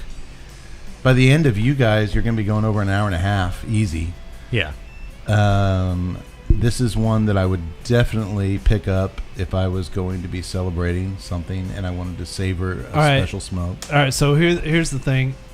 I hate to hear that price point, but your Churchill was 19. But I will acknowledge that price point because what I was comparing it to was the original release Pappy that we smoked that night of the Dove Hunt, which is what, 23, 25? It's in the low 20s, yeah. You had a tradition that night, a Pappy tradition? Yes, and that was an incredible cigar. And we all agreed that was a special cigar that calls for, you're not going to smoke it every day. You're not going to smoke it every week. Right. Man, I hate that Hoya put it up into that range because I love the fact that Hoya. I can completely understand that. Limited, I trust them because all their other things are so reasonably priced. I trust they've earned over 50 fucking years the trust that, hey, that's what it costs. That's what it costs. And like you said, it is a special blend. They didn't throw out what it is. And I'll acknowledge I'm being a cheap fucking bastard right now because. I mean, it's just... I'm okay with it. The flavors, I've spent all night raving about this. From the moment I've lit up, I have raved on this cigar. Yeah. Throughout the entire process, I have never been like, oh, it's a little bit. I don't know. No, and there's been nothing wishy-washy about it. It's been a flavor bomb from the get-go. Oh, yeah. I mean, I would be totally upset to, go, $20 and it just be a dead stick. Which we've had Opuses. No offense to Opus. You get some bad ones, you get some good ones. I will say, I'll go right ahead. We've had some $25 Opuses that were ho-hum, boring cigars. Man, my first Opus X, I was like, this is the most awesome $30 cigar I've ever had because it was the only $30 cigar I've ever had. Sure. But I was like, this is amazing. The second Opus I had... You still remember it. Exactly. The second Opus I had, I still remember it because I was like, what the F happened? Yeah, you gave those to us and we were like, you spent money on... How much on these? We felt kind of weird. I was like, this is not it. So it's interesting because, all right, if we're getting into that $20 range, if you start stacking all of them up, the Opus X from Fuente, the Pappy from DE, the Cinco Décadas, now it's like, all right, so if you're going to go The high dollar Padrones. The 1926, I think, their anniversary stuff gets up there yes, it does. In the 20s. Then I'm kind of like, all right, so which one do I go for? If it is a special occasion, I'm not talking maybe deer hunting, because that just kind of the occasion enhances. It's a symbiotic relationship, the experience and what you're smoking. But you're right. I haven't had the Daniel Marshall Gold. So I was bogarting your Wanderlust out of the deer lease. It was so good. And like I said, we couldn't see each other's faces. We were just telling stories and laughing. Yak Boy's dad was laughing at me uncontrollably because I'm apparently the first person ever to bring an umbrella to a dove hunt. It was sunny out. I wanted to shade myself. He's still laughing about that? He is. Yeah. Well, it wouldn't be that bad if the wind didn't pick up and it went inside out. I look like a big jackass. Is that what he laughs about? Yes. Okay. I planned that. I wanted to give your dad a good chuckle. He's a good man. It made my summer. But no, if I'm going to a bachelor party or I'm going to hell, man, we walked into Davidoff in Vegas and spent 30-something bucks. We dropped 30 on that on Churchill. a much lesser cigar than this. Oh yeah. That Churchill was pretty good. This I want to put it on the same level as this. In my opinion, this is better. You had a different cigar. You had the After Dark or the... Yeah, I had the... You had the Maduro. Yeah. I had the... That was a good cigar. Churchill label. That was a good cigar. But man, I wouldn't hesitate if it's a special night and I'm going to be smoking something special. I would drop $20 on this. And we've smoked a lot of high-priced cigars lately that we were just like... Our eyeballs fell out of our heads. Like what? The Debonaires, I go on and on. We couldn't wrap our head around the price point. I can wrap my head around this pretty easily. I think that would be a good exercise to have. Like, if you're going to spend over $20 on a cigar, how do you make that decision? Because there are some good, well, sure they are, and various cigars out there. Well, sure they are. But if yeah, if it's that night and I'm like, you know what? This might be a night I'm going to remember, but this will help me remember it because I'm going to associate this night with a phenomenal cigar. I'm not going to drop 10 on this if I know I can drop 10 more bucks on something that... I will say this. I've had 3 Pappies by now, and blended by Willie. I've had this. Blended by Willie before he was even on Drew Estate's staff. He just went in and rolled some stuff, and they kept him and aged him, and that's what the Pappy Van Winkle family, they smoked some of those early test blends. Were like, holy shit, this is it. This is what we want our name on. I mean, okay, so I've had the Pappies, I've had the Opuses, and I'm just saying I would love to include the 2 things, the Daniel Marshall Gold cigar and this hypothetical he's still academic pushing for those process. free gold cigars. And I would love to compare the Saka Unicorn. That's a $100 cigar. We'll never do that on the show. It's not practical. But I'm okay with the price point. I am too. After I realized that I was being a cheap bastard, and sometimes you guys take a step back. And I have literally raved about this cigar the entire night. And the fact that it's coming from a fucking factory of 50 years history who's given us a lot of affordable smokes. Well, yeah. Consistently for Cinco Décadas. I'm okay with it. And I will return to it. And I will drop $20 on this in the future. I like it. I love it. It's phenomenal. I'll tell you this. It's very rare that I've had a Hoya smoke that I've just been like, eh.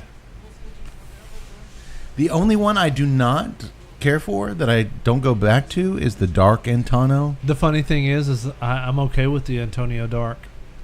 That's the only one they make that I don't go back to. I'm fine. It's okay, but what's I weird don't. is like I know you're a big fan of the Cabinetta, and I'm kind of like I love the so Cabinetta. on the Cabinetta. Okay, well, that's weird. Yeah, it is weird. Okay. The next day at school, Davey and nerdy little Pipsqueak Faraday do some research on the old microfiche machine in the library, researching old newspaper headlines about the missing teenagers. They figure the killer is just bored after a decade of getting away with his crimes, and that's why he came out publicly. Can I stop and say that's a cheap 80s effect to do the microfiche? Oh, the microfiche, yeah, totally. scrolling along.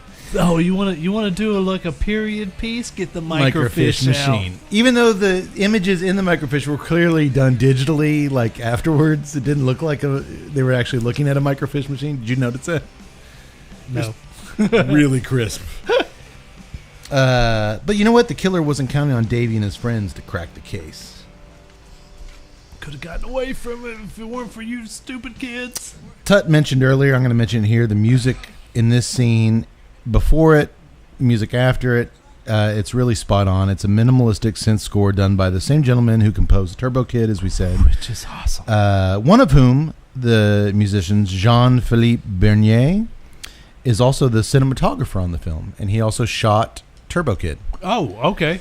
Well, that dude's good. That guy has talent. It's a great looking movie, and it's a great sounding movie. So if I ever shoot a movie, sorry Tut, I'm getting him to shoot it and score it. And I won't argue with it, and I will be like an assistant and just follow him around and An be apprentice? like, hey, what do you think of this? An apprentice. What do you think of this? I will definitely apprentice under this dude. I'm sorry. I love the sound of this. Oh. I love the entire thing.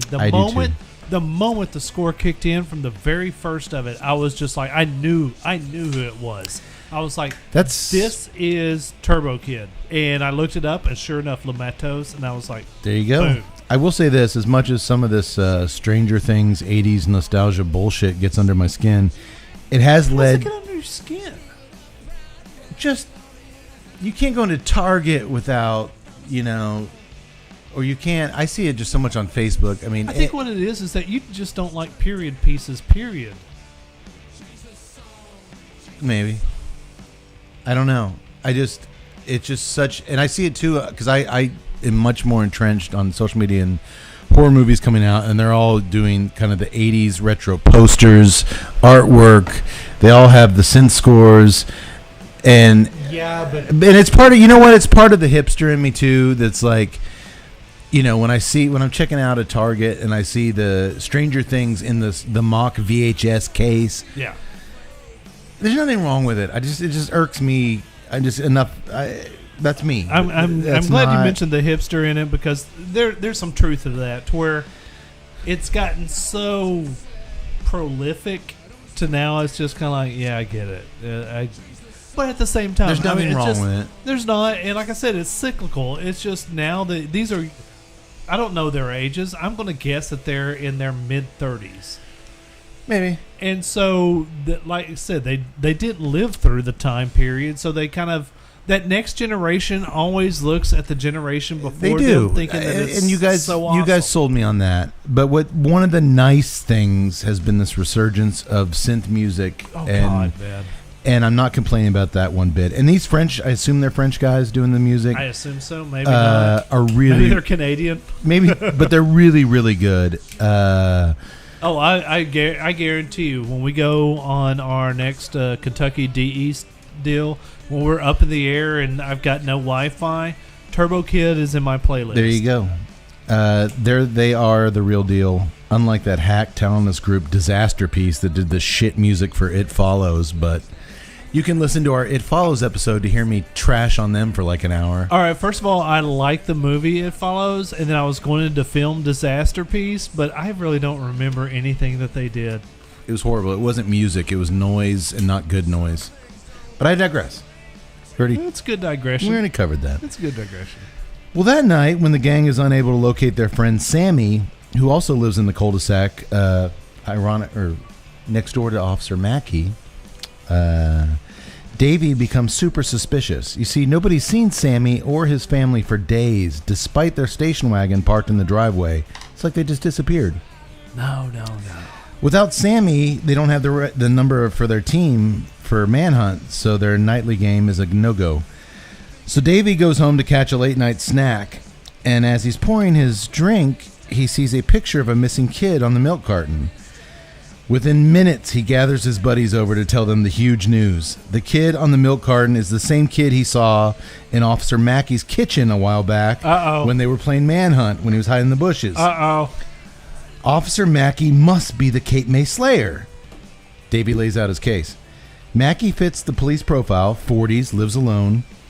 He buys 100 pounds of dirt for his garden a week, which is He gardens a lot. kind of an insane amount of dirt to buy for your garden. And he's also a cop, so he can hide and destroy evidence whenever the police are getting too close to him. The other kids, man, they've listened to a lot of his theories, but they reluctantly agree. There might be something to it. He's Chunk from Goonies. Oh yeah, Chunk, just like when Michael Jackson showed up at the pizza place. But there's a nugget of something there. So they agree to stake out their neighbor, Officer Mackey, get the evidence they need, put him away, and become big-time heroes. Operation Mac Attack is on. They call it that, not me. No, it works. We're then treated to a montage of the gang conducting surveillance on Mackey as he goes through his day-to-day routine. I love this. He goes to the gym, Just like an 80s montage. does a lot of gardening, Motherfucking montage. eats alone at the same time at his table every night, and then he jogs for an hour in a very Tuttle-esque outfit every night at 11. Yes, it was Tuttle-esque, but not at 11. So there's nothing disturbing about his behavior, except those skimpy running shorts and sweatbands, Tuttle style, he runs around in at night. I don't know. Oh, God, he's winning now. I don't know what you're talking about, man. He's wearing them right at. Thank God he doesn't have a headband on. Oh, That's the first sign. I am looking for that headband. That is the first sign of a weirdo. More and more things. Just keep adding If I to can him. find it by Kentucky, you guarantee you I will get fired from that job simply because of my headband. So we're going to have two dudes with headbands at the Kentucky thing? Well, you're going to have that one. I'm going to have the McEnroe glorious headband. This might be the last He episode. comes in with those tight white shorts and a tennis racket. Kenny Rogers style? I wasn't going to bring this up. You guys on YouTube who follow us and read the episode page, you see I've been wearing a headband. We've talked about it at length the last few shows. This might be my last episode as headband podcaster. It's fine. I've been getting some mixed reviews on it lately. I don't know if I don't know if it's going to stick or not. Dude, It's up to you. you can't go full McConaughey, man. You guys like it? I like it. I'm fine Well, with maybe. Yeah. We'll see. We'll see. Next time you see me, if it's there, it's here for the long haul. If it's not, don't mention I'm it. just saying, you do you, man. You just if you want to wear a headband, Officer that's cool. Mackey style, I might buy 100 pounds of dirt and bury the headbands in the backyard. We'll see. It's That's possible. fine. Well, the boys are huddled up in the treehouse. I'll bring you over the hydrochloric acid or whatever. sodium chloride and Yeah, there you go. kill the headband. Well, the boys are huddled up in the treehouse, still keeping Mackey's house in the watchful lens of their binoculars. Sandlot style. I need to see this movie. It is. How have you not? Actually, my local brewery down the street, Barrow Brewing, showed it outdoors the other night. They had you drink beers and watch The Sandlot. It really is a good cult fun classic. movie. I will watch it. It is. I can't really call it a cult classic because everybody loves it. It's a That's classic. true. It's just a classic. It's just a classic. But as they're up in the treehouse, they're watching Mackey with the binoculars, and they are debating, meanwhile, the worthwhileness of Ewoks fighting the Empire. Eats thinks they're just glorified Care Bears, but Faraday, the little nerd, states his case. They're actually highly intelligent little alien beings who could probably topple Vader as good as anybody else.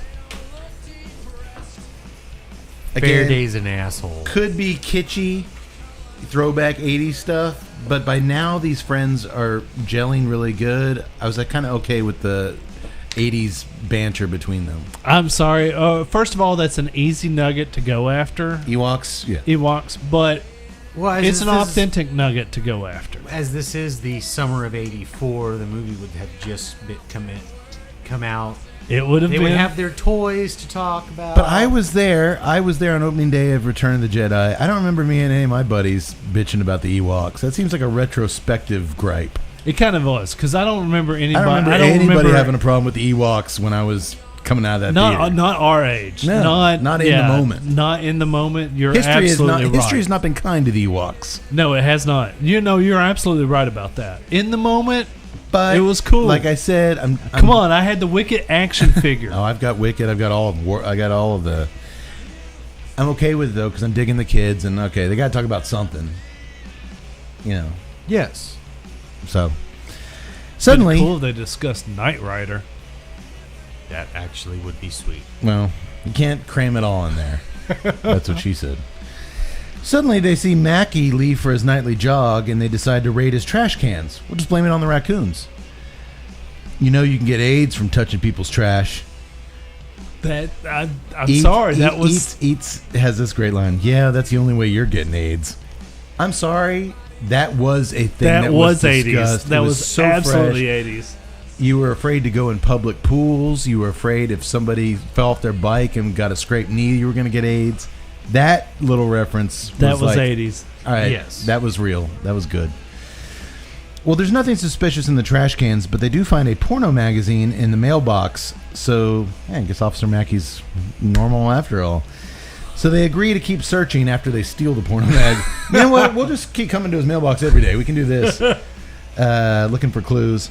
As the boys split up, Chunky Woody asks Davey if he can spend the night at his house. There's drama at his place again. And Davey says, sure, you know what? We can make popcorn and watch Close Encounters of the Third Kind again.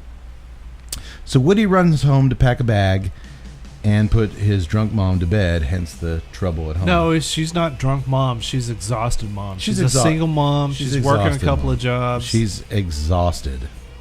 When Davey's doorbell rings a half hour later, he puts down his Hardy Boys novel and opens the front door, expecting to see his chubby, good-natured pal Woody. But it's Nikki. Oh, yeah. Yeah. Nikki, you say? She helps herself inside, grabs a soda from the fridge, and goes straight up to his bedroom.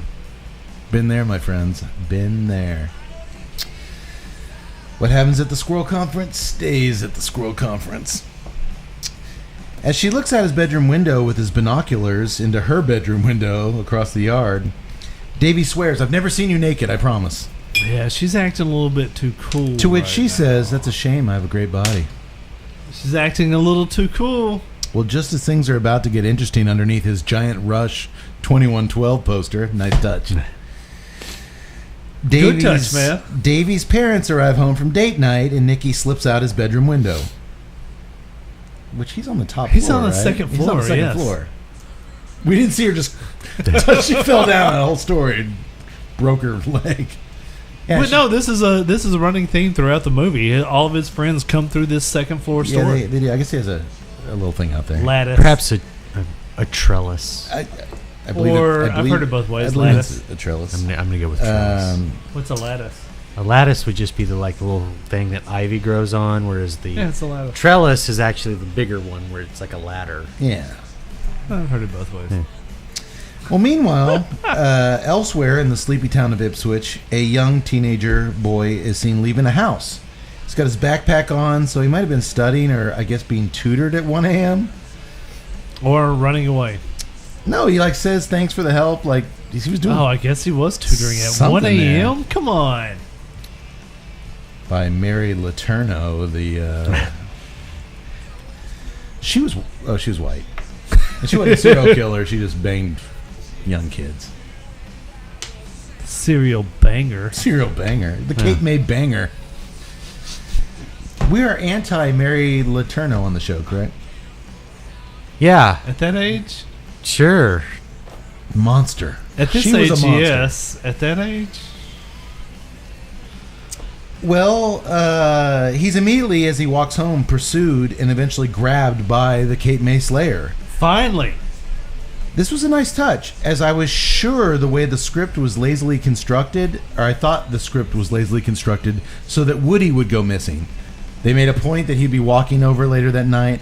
I thought for sure they were going to make Woody go missing. Yeah. Yeah. And when they didn't, and it was this kid that goes missing, I just thought it was way too obvious, and when they didn't do it, I appreciated it. I appreciate it anyway. I actually thought that Woody and this kid were going to cross paths.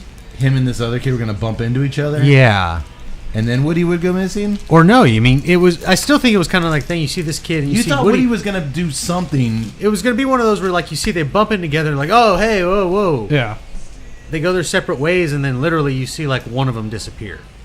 That would have been a cool touch. Just I like that. You know, But no, I totally... because then it would give reference as to why, like, all of a sudden they would When know Woody this said, kid I'll is- be back in 30 minutes, I just got to go pack my bag, I Yeah. thought for sure we'd never see him again. And when they... And I kind of gave this movie a premature knock on it. I'm like, well, he's gone. When they didn't do that, I liked it.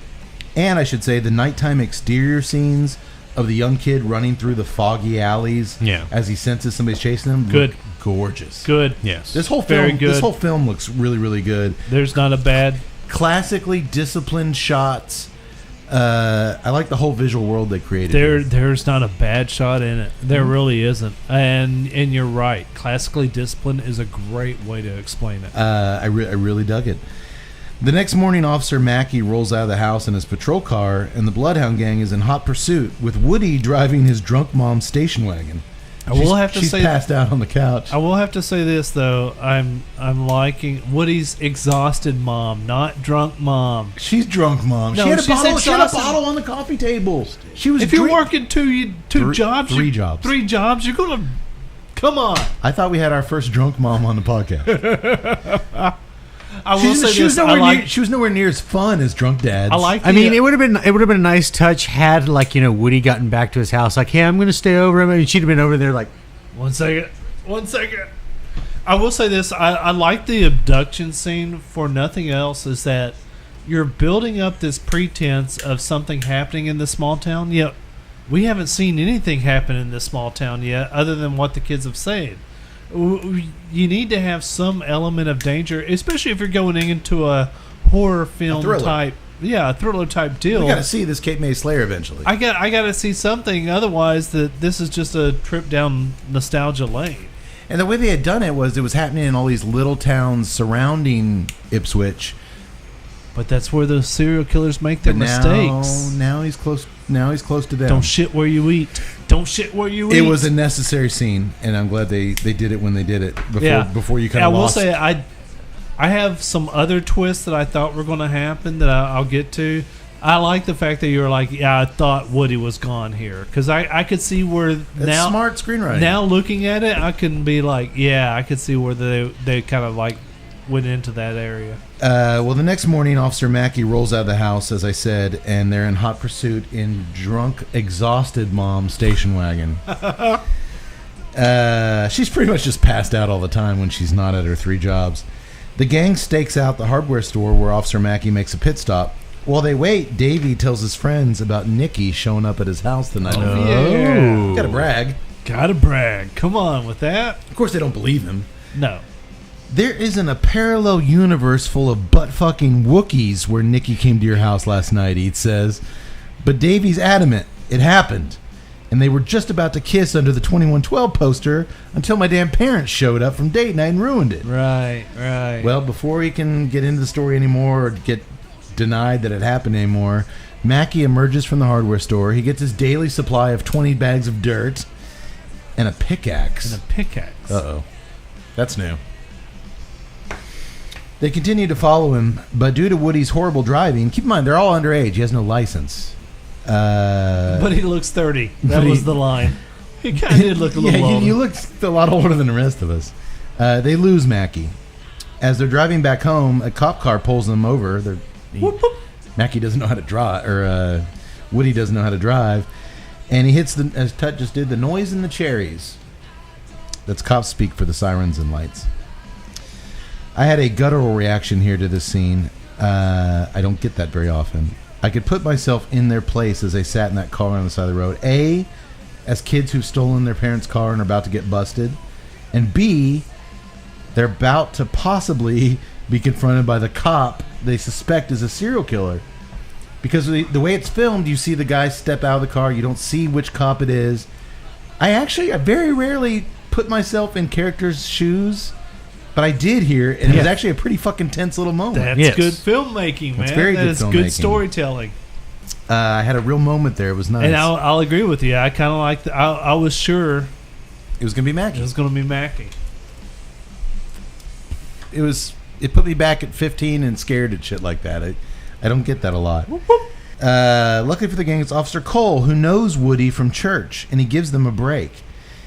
He also tells them, because he knows Woody's mom is working 3 jobs. And looking back at my 80s repertoire, that was like one of the few acting roles that a lot of black people had. Cops. Small town cops. Yeah. Look back to your Halloween stuff as you go through the next Halloween versions. I know we've already done 3, but yes, black cops. No, I'm thinking of 2. There's no black cops in 2. 1. No black cops in 1. 4. No. 7. I don't remember any He's black just police saying officers numbers in at this that. point. No, 13, 27, 88. Sad thing is there are those number of Halloweens. I'm Maybe at part 27. I got to think this I'm over. sorry. I tried to strike a chord for diversity in the 80s, and it just didn't happen. No, you tried to feign like some knowledge of horror movies, and you just blew up in your face. Either way. In part 4, there was a African American state trooper who shows up at the very end and tells them where to go. He's I just told you. He's on screen for 5 seconds. It was the 80s. But you do remember that. We'll give it to him. Well, he's a nice cop. He knows Woody. He knows Woody's home situation, so he gives him a break. He also tells them that another kid has gone missing last night, and the city council is currently panicking like crazy. They're even considering canceling the upcoming Bay Festival. What? The Bay Festival? Why, that's gone on for 100 years. We know too damn well, folks, on this podcast that small town festivals don't get canceled for man-eating sharks or king cobras that are renegade in town. And that mayor keeps getting reelected. And this is one But of I'm the- not sure how they're going to handle a serial killer on the loose. We've got a lot of potato salad to feed these 300 folks. That festival's going to go on. The Bay Festival will go on, damn it. Okay, I have to make a little bit of distinction here because you said small town. Yes, small town. But, you know, like he said, this is suburbia, and the weirdest shit happens in suburbia. I'm going to say the difference between suburbia, because I think there is a distinction between suburbia and small town. In small town, yeah, everybody knows everybody, just like suburbia. In suburbia, everybody knows everybody. You know your neighbors. But in small towns, everybody knows your business. Everybody in that small town would know Officer Mackey's routine. They would know. They would talk about, why is this single guy jogging at 11 o'clock at night? Well, he's a police officer, but they would know his business. But I kind of question it, man. So you think this is a illogical mix of suburbia and small town America? Well, I grew up in small towns. I consider Temple small town. I'm living in suburbia. I can literally walk to the Austin city limits sign, but technically I'm not in Austin. I'm a suburb of Austin in Cedar Park. So there's a difference. There's a total difference. I know my neighbors, but I don't keep up with their business. In a small town, everybody knew everybody. Everybody knew if you got a freaking whatchamacallit at the grocery store, you would run into 3 people that you went to high school with. That's a difference there. Yeah, and when I can see that distinction. one case in point here is to go back to when they're busted by the cop. He tells Woody, I couldn't look your mom in the eye. If I busted you, I couldn't look your mom in the eye. Right. Well, because she's That's passed small- out drunk. Well, No, but that's small town. That's small town. I think that's a difference. Well, maybe I don't know. I didn't grow up in suburbia, so, and I've only been there a couple I also years. think So, suburban Austin is probably a little bit different than well, maybe. Cape May. These little tiny boroughs of suburbia. Probably. Okay, so what was this a suburb of? Suburb of Seattle, No, it's Oregon. Portland. Portland. I don't know. Portland's a small. I'm sorry, Portland. It didn't strike me. It struck me as they're just going with the suburban take on small. It didn't really strike me as. I get what you're saying, but it Yeah. didn't really. I don't know. For some reason, that kind of poked out at me. I'm Yeah. like, no, there's a clear distinction between suburbia and small town. Haddonfield, Illinois, in Halloween is the quintessential small town in a horror film. Right. Everyone knew Right. what happened to the Myers family. Everyone knew Right. everybody. The cop knows all the teenagers, all that. Absolutely. This is kind of the first early 80s, the influx of these new developments. Yeah. I don't know what they're a suburb of. Right. But you're right. It's a cul-de-sac where everybody knows everybody. Not necessarily you don't know what they're doing 2 cul-de-sacs over. But when you bring this cop in who knows everything, it kind of mixes. I see where you're getting kind of a confusion of the. And maybe of I'm the two. just being too fucking nitpicky. Maybe so. I'll give it to you. As far as the movie goes, I don't think it fudges it up at all. No.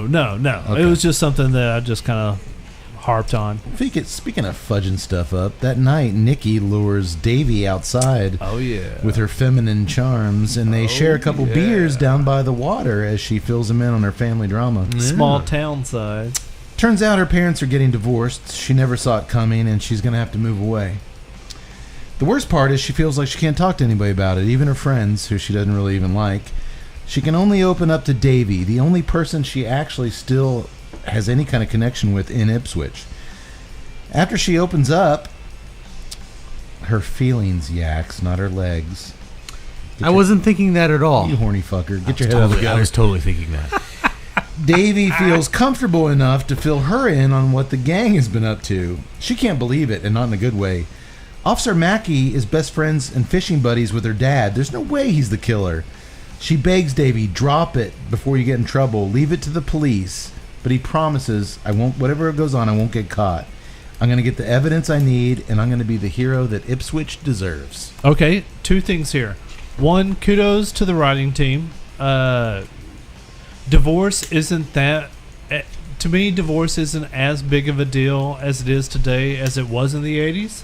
Because, you know... it was a big deal when people got divorce divorced. really didn't come in to play as a social phenomenon until, I guess, the 70s, maybe. I got placed on a Watch list? troubled student deal simply because my parents got divorced. Oh, really? As a child of divorce.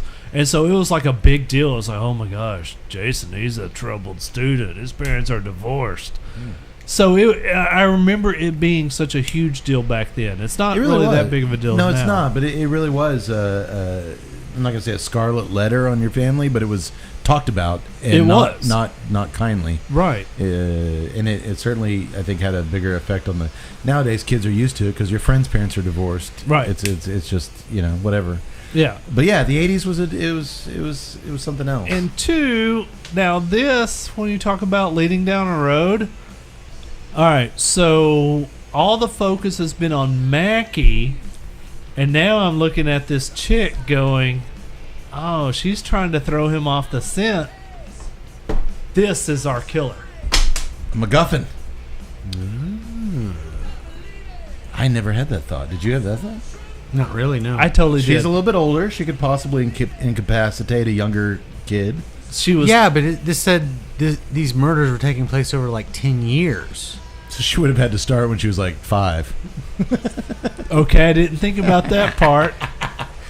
Yeah, good point, Yax. Now that you put it that way, I feel a little bit, Well, that's why we're here. We help each other. okay. I'm going to move on. The next day, we are treated to It a was quick... Totally badass when I thought the twist was going to happen, and she was the No, killer. she was like 17. Okay, but I'm coming back to this. The next day, we're treated to a quick but technically brilliant, and I don't use that term often here on the show because the movies we do, brilliant scene where Mackie sits on his front porch watching the young kids in the neighborhood play ball. He's sipping on some beers on his front porch, and at one point, he invites all the young kids, we're talking like ages 7, 10, they're younger than Davey and his friends, to come and grab an icy pop out of the cooler. As they run up to his house, the wide master shot slowly pushes into a tighter medium shot on Mackie as his chipper friendly demeanor slowly changes. It melts into something else, something darker, as the kids grab their treats and run off. There's no close-up of his hand tightening around his beer bottle or his lips kind of pursing. Just simple camera work as we gradually move in on him, and then we stay put and let the actor act. I loved it. I absolutely did too. It gave nothing away if he was the killer. It was just a subtle shift in his face from friendly to something else going on. Could be he lost his kids in some kind of accident, and we learn in the end he's been dealing with that because he has family pictures on the walls, but he's very hesitant to talk about. All my family lives far away. It could be anything, but they don't oversell it. They don't spell it out to you with stupid close-ups. And kudos. It is, like I said earlier, disciplined. Let the actor And kudos act. to the actor for acting it, not overselling It's a it. great little scene. It really is. Mainly because I'm Mackie. Oh God! All right. I'm gonna regret this. Go on. All right, so when the nuts are falling in my backyard, or when there's rain, I will oftentimes When it's take the raining men. take the garage door, pull it up, and I will sit in my garage and I will watch movies and drink bourbon and smoke cigars as I watch the neighborhood. And Do you give the kids icy pops? I do not give the kids icy pops. I do not talk to the kids at this point. I believe Yeah. that. I believe that. But still, I'm just saying there's a lot of similarities to where I'm literally watching this movie in my garage. just like him. Look, I'm sitting in a folding chair with my cooler of beer, watching this. Like, oh, he's creepy. Oh God, I'm him. I totally am. Oh my God, I am Mackie. Oh. But I didn't give the neighborhood kids Icy pops. No. Hang on, because coming after the break, I have to say one of the things that I've often told single friends of mine is just you have to get out. You have to. All right, if you don't want to be alone and single, you have to get out there. Now, this is in the day before the internet. There's no, we're fortunate that we can, if you don't have,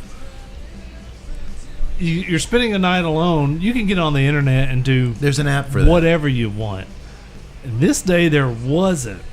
So just getting out in your front yard and drink some beer and hand out icy pops to kids. Nothing seems weird about it to me.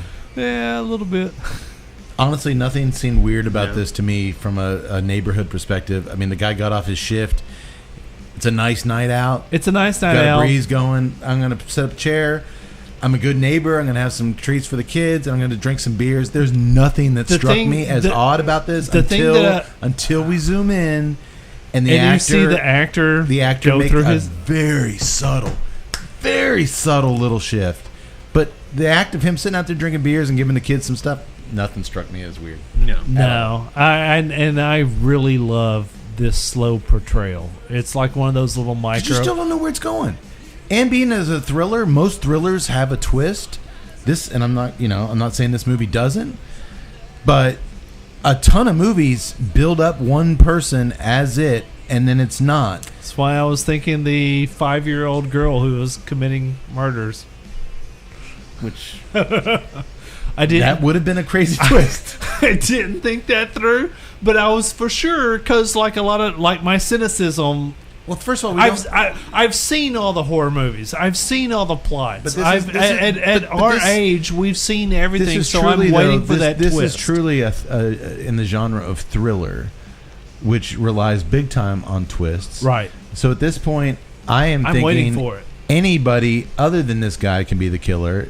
They're doing a masterful job of if it could be him, okay. They're setting him up. But they're also doing a great thing of if they encounter him and he can explain a lot and it could end up helping them find the killer. Nothing is a given at this point. Exactly. But they're pulling our strings beautifully.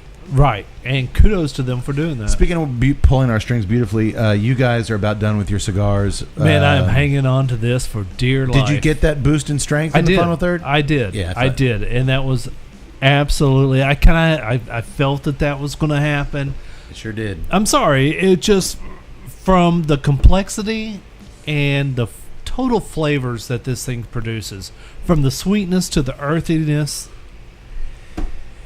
And Yak's brought up a good job point on the break. He's like, as far as price point, as far as the production of it, our 50th. It's not like this is a company that did their 30th anniversary cigar and pumped that out, or their 20th anniversary, and you have a feeling they're not going to do their 51st anniversary cigar.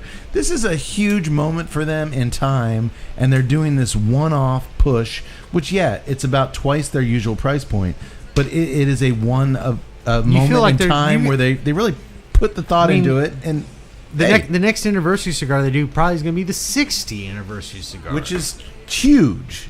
But they're not gonna milk Seis this thing. Décadas. Seis Décadas. Yeah. Very good, Todd. Thank you. But I'm okay with the price. I love the cigar. I will say I am all on board on it. I am all on board on it. I'm not going to name the cigar I followed it up with, but it's just terrible. It's hard to follow. That's a hard cigar to follow up on. Maybe it's not terrible, but it's not that, and I really want another one of those. So, whatever. I'm just a lowly podcaster. Whatever. I get one shot at greatness, and that's all I get. But I'm glad we all enjoyed I it. gotta dump this. Yeah, it's burning now. Well, it's almost to your fingertips. So, all right. And the beer, we haven't talked a lot about the beer. Yeah. I notice you've enjoyed them more as they go on. Well, once you reach a certain point, fuck it. I really like it. I'm not a fan.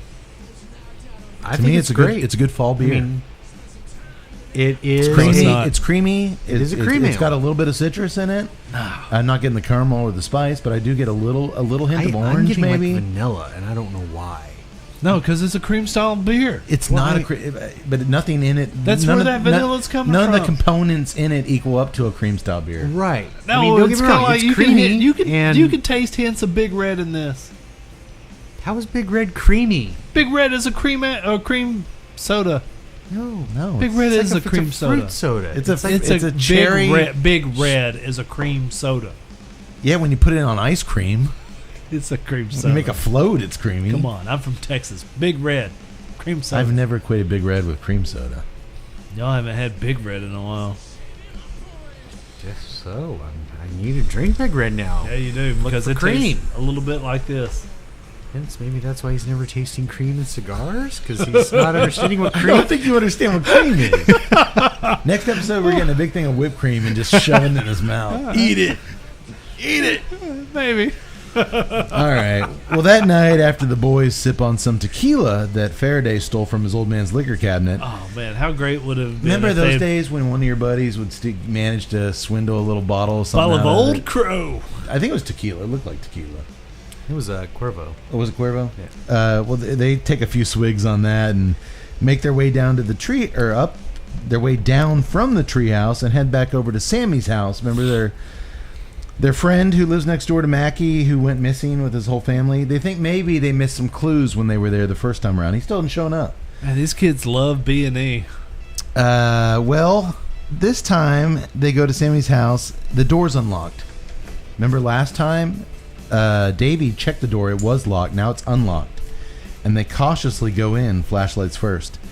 Yeah, because that makes sense. They immediately say the house smells like roadkill. Not a good sign. As they make their way through the dark house, a phone rings.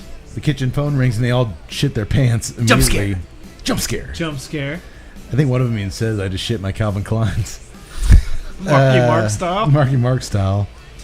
And then a second later, they all shit their pants again when Nikki appears out of nowhere. Well, She's this is an awesome scene where one kid's reaching for the I can light. see the Tuts thing With now, the where light Nikki's in deal? the missing people house. Granted, she'd have to be 7 when she started these kids. But and it obviously, also- I didn't think but you know about what? that. But they were I can setting also- it now up. I'm getting some. They're weird- setting it up, man. I'm getting a little bit where he's And plus, I'm a cynic, so I'm waiting for them to throw me off the scent of Mackie. It didn't make sense the earlier, but now I forgot that she was in this. Turns out Sammy's family is out of town on vacation, and they're paying Nikki to feed the cats. It's the stupid cats that are stinking everything up. Tut. Our cats are clean. She wants answers as to what they're doing there. Don't tell me you think Officer Mackey has something to do with this, she says. Wait, what? The gang realizes that Davy Boy isn't full of shit. He actually did talk to her about what's going on. Uh-oh. He wasn't Oh, bullshitting. yeah. They all immediately bear hug their new stud hero. My man! Well, she's like in Well, the she's next right room. in the other room. But, dude, Davy's just loving it. That is high school. they're Dude. hugging That him. is totally high school. And Nikki, she's in the other room. She's smiling. She's glad to help his ego out a little bit. That's She- high school, man. I wasn't so sure about Nikki as a character early on. I should say that. She seemed to be painted kind of thin at best. She was. I mean, she was. But she's starting to show some layers, and she's reminding me a little bit of Turbo Kid's companion, Apple, Apple? Yeah. and their relationship in this.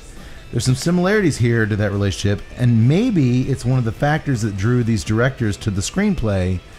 You have the 80s setting, and now you have this really kind of cool female character. Like, I can see now where as they're reading this as directors, we can latch onto that because Maybe. obviously they like that dynamic of the beautiful girl and the nerdy boy. Maybe. They love the 80s setting. I thought Turbo Kid was way more of a love story than this was. Oh, no, but all of a sudden I'm seeing some things there that I'm like, maybe as you're reading the script, they're gravitating towards. Like, There's all right, at least something there. We can get into this Nikki thing. We love the 80s. It's adding up to us. We'll do this film. I really thought they were going to make her the killer. You know, and I That can would've see been that. awesome. And looking back, they could. It's one of those where they throw something off. You don't know. No. You don't know what her role is. You don't know what is really going on. Like she said, she's talking about home troubles, but all of a sudden, if you She comes from a divorced home in the 80s. What Of course could she's it a be? killer now. maybe she's been. Maybe she's the reason for the divorce. She's been killing like small animals, and her parents are finding like dead squirrels under her bed. That's something I need to bring up at the next squirrel conference. Much like Rob Zombie Halloween. You Well, gotta then you get into that, the boy killer. you gotta have an Hey. explanation. In Rob Zombie's thing, yeah, Michael was a little serial killer at a young age. Sure. Yeah. All right. You're getting a little bit of ground here. I'm not saying I love the horror genre, but I appreciate the horror genre. Well, one of the great things about the genre is anything goes. The minute you think an idea is too crazy, they're going to hit you with it. Well, that night, the gang once again goes out to play Manhunt. Seriously, their parents are still with a kid in their neighborhood going missing.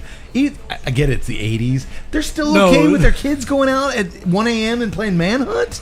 Come on. But they're not just playing Manhunt tonight. The boys have a new surveillance tactic in mind. Davey found some old G.I. Joe walkie-talkies at his house, and they're going to plant one outside Mackey's bedroom window during the game. Audio surveillance style. They're going to tape down the walkie-talkie, fresh batteries, put it on his house so they can hear what's going on in there. So Davey climbs up the leafy trellis. Not a lattice. I've heard it both ways. Running up the side of Mackey's house to plant the G.I. Joe walkie-talkie. Eats is perched in the front of the house on surveillance, and he sees Mackey inside with rubber gloves on, cleaning the kitchen with bleach. Yikes. Faraday, the nerd, also sees from another window that Mackey has blood on his shirt. Double yikes. Just as Davey abandons the trellis and runs around the front of the house, he's scared, so he abandons the mission, runs around the front of the house. Mackey pulls open the blinds. Once again, Davey gets caught, stares right at Mackey. Mackey stares right at him. They make eye contact, and the gang all scatter off. Is this the same binocular to binocular? No. Okay. The next morning, Davey goes back to Mackey's on his paper route to complete the mission of positioning the G.I. Joe walkie-talkie outside the bedroom window. It's still lodged in the trellis. He dropped it when he was trying to get away. When he's confronted by Mackey himself, he's doing some gardening, as always. As always. Does this guy ever work? I haven't seen him do any police on work. patrol or Davey says they were just playing Manhunt last night. I'm sorry. I didn't mean to bother you. Mackey says, hey, man, I totally get it. He tells Davey, come back around. I'll give you your paper money to the back of the house. I'm doing some gardening. Uh-huh. Mackey sees the G.I. Joe walkie-talkie on Davey's belt, and he's like, you know what? I got a couple, you use those for Manhunt. I got a couple retired walkie-talkies in the house if you want to come inside and check them out. That's where Davey makes a mistake. Davey wisely says, I got to get back to my paper route, and he Nope. boogies out of there. Nope. I was surprised he even followed Mackey into his backyard, knowing what he thinks he knows about Mackey. 15-year-old Cade would not have gone in that backyard with Mackey. The minute he's like, let me come in the backyard, I'll give you your paper money, and be like, this month is on me. 15-year-old Tut would have committed. You would have gone inside? I would have gotten the walkie-talkies.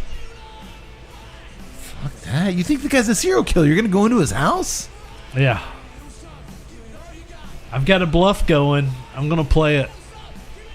What kid wouldn't want fancy cop walkie-talkies? I got to sell this. Hell yes. Fuck that. I'm not You've going got to there. sell I it. would have turned Plus- tail and run. No. The minute he was like, come in the backyard and do some gardening with me, I'd be like, hold on one sec.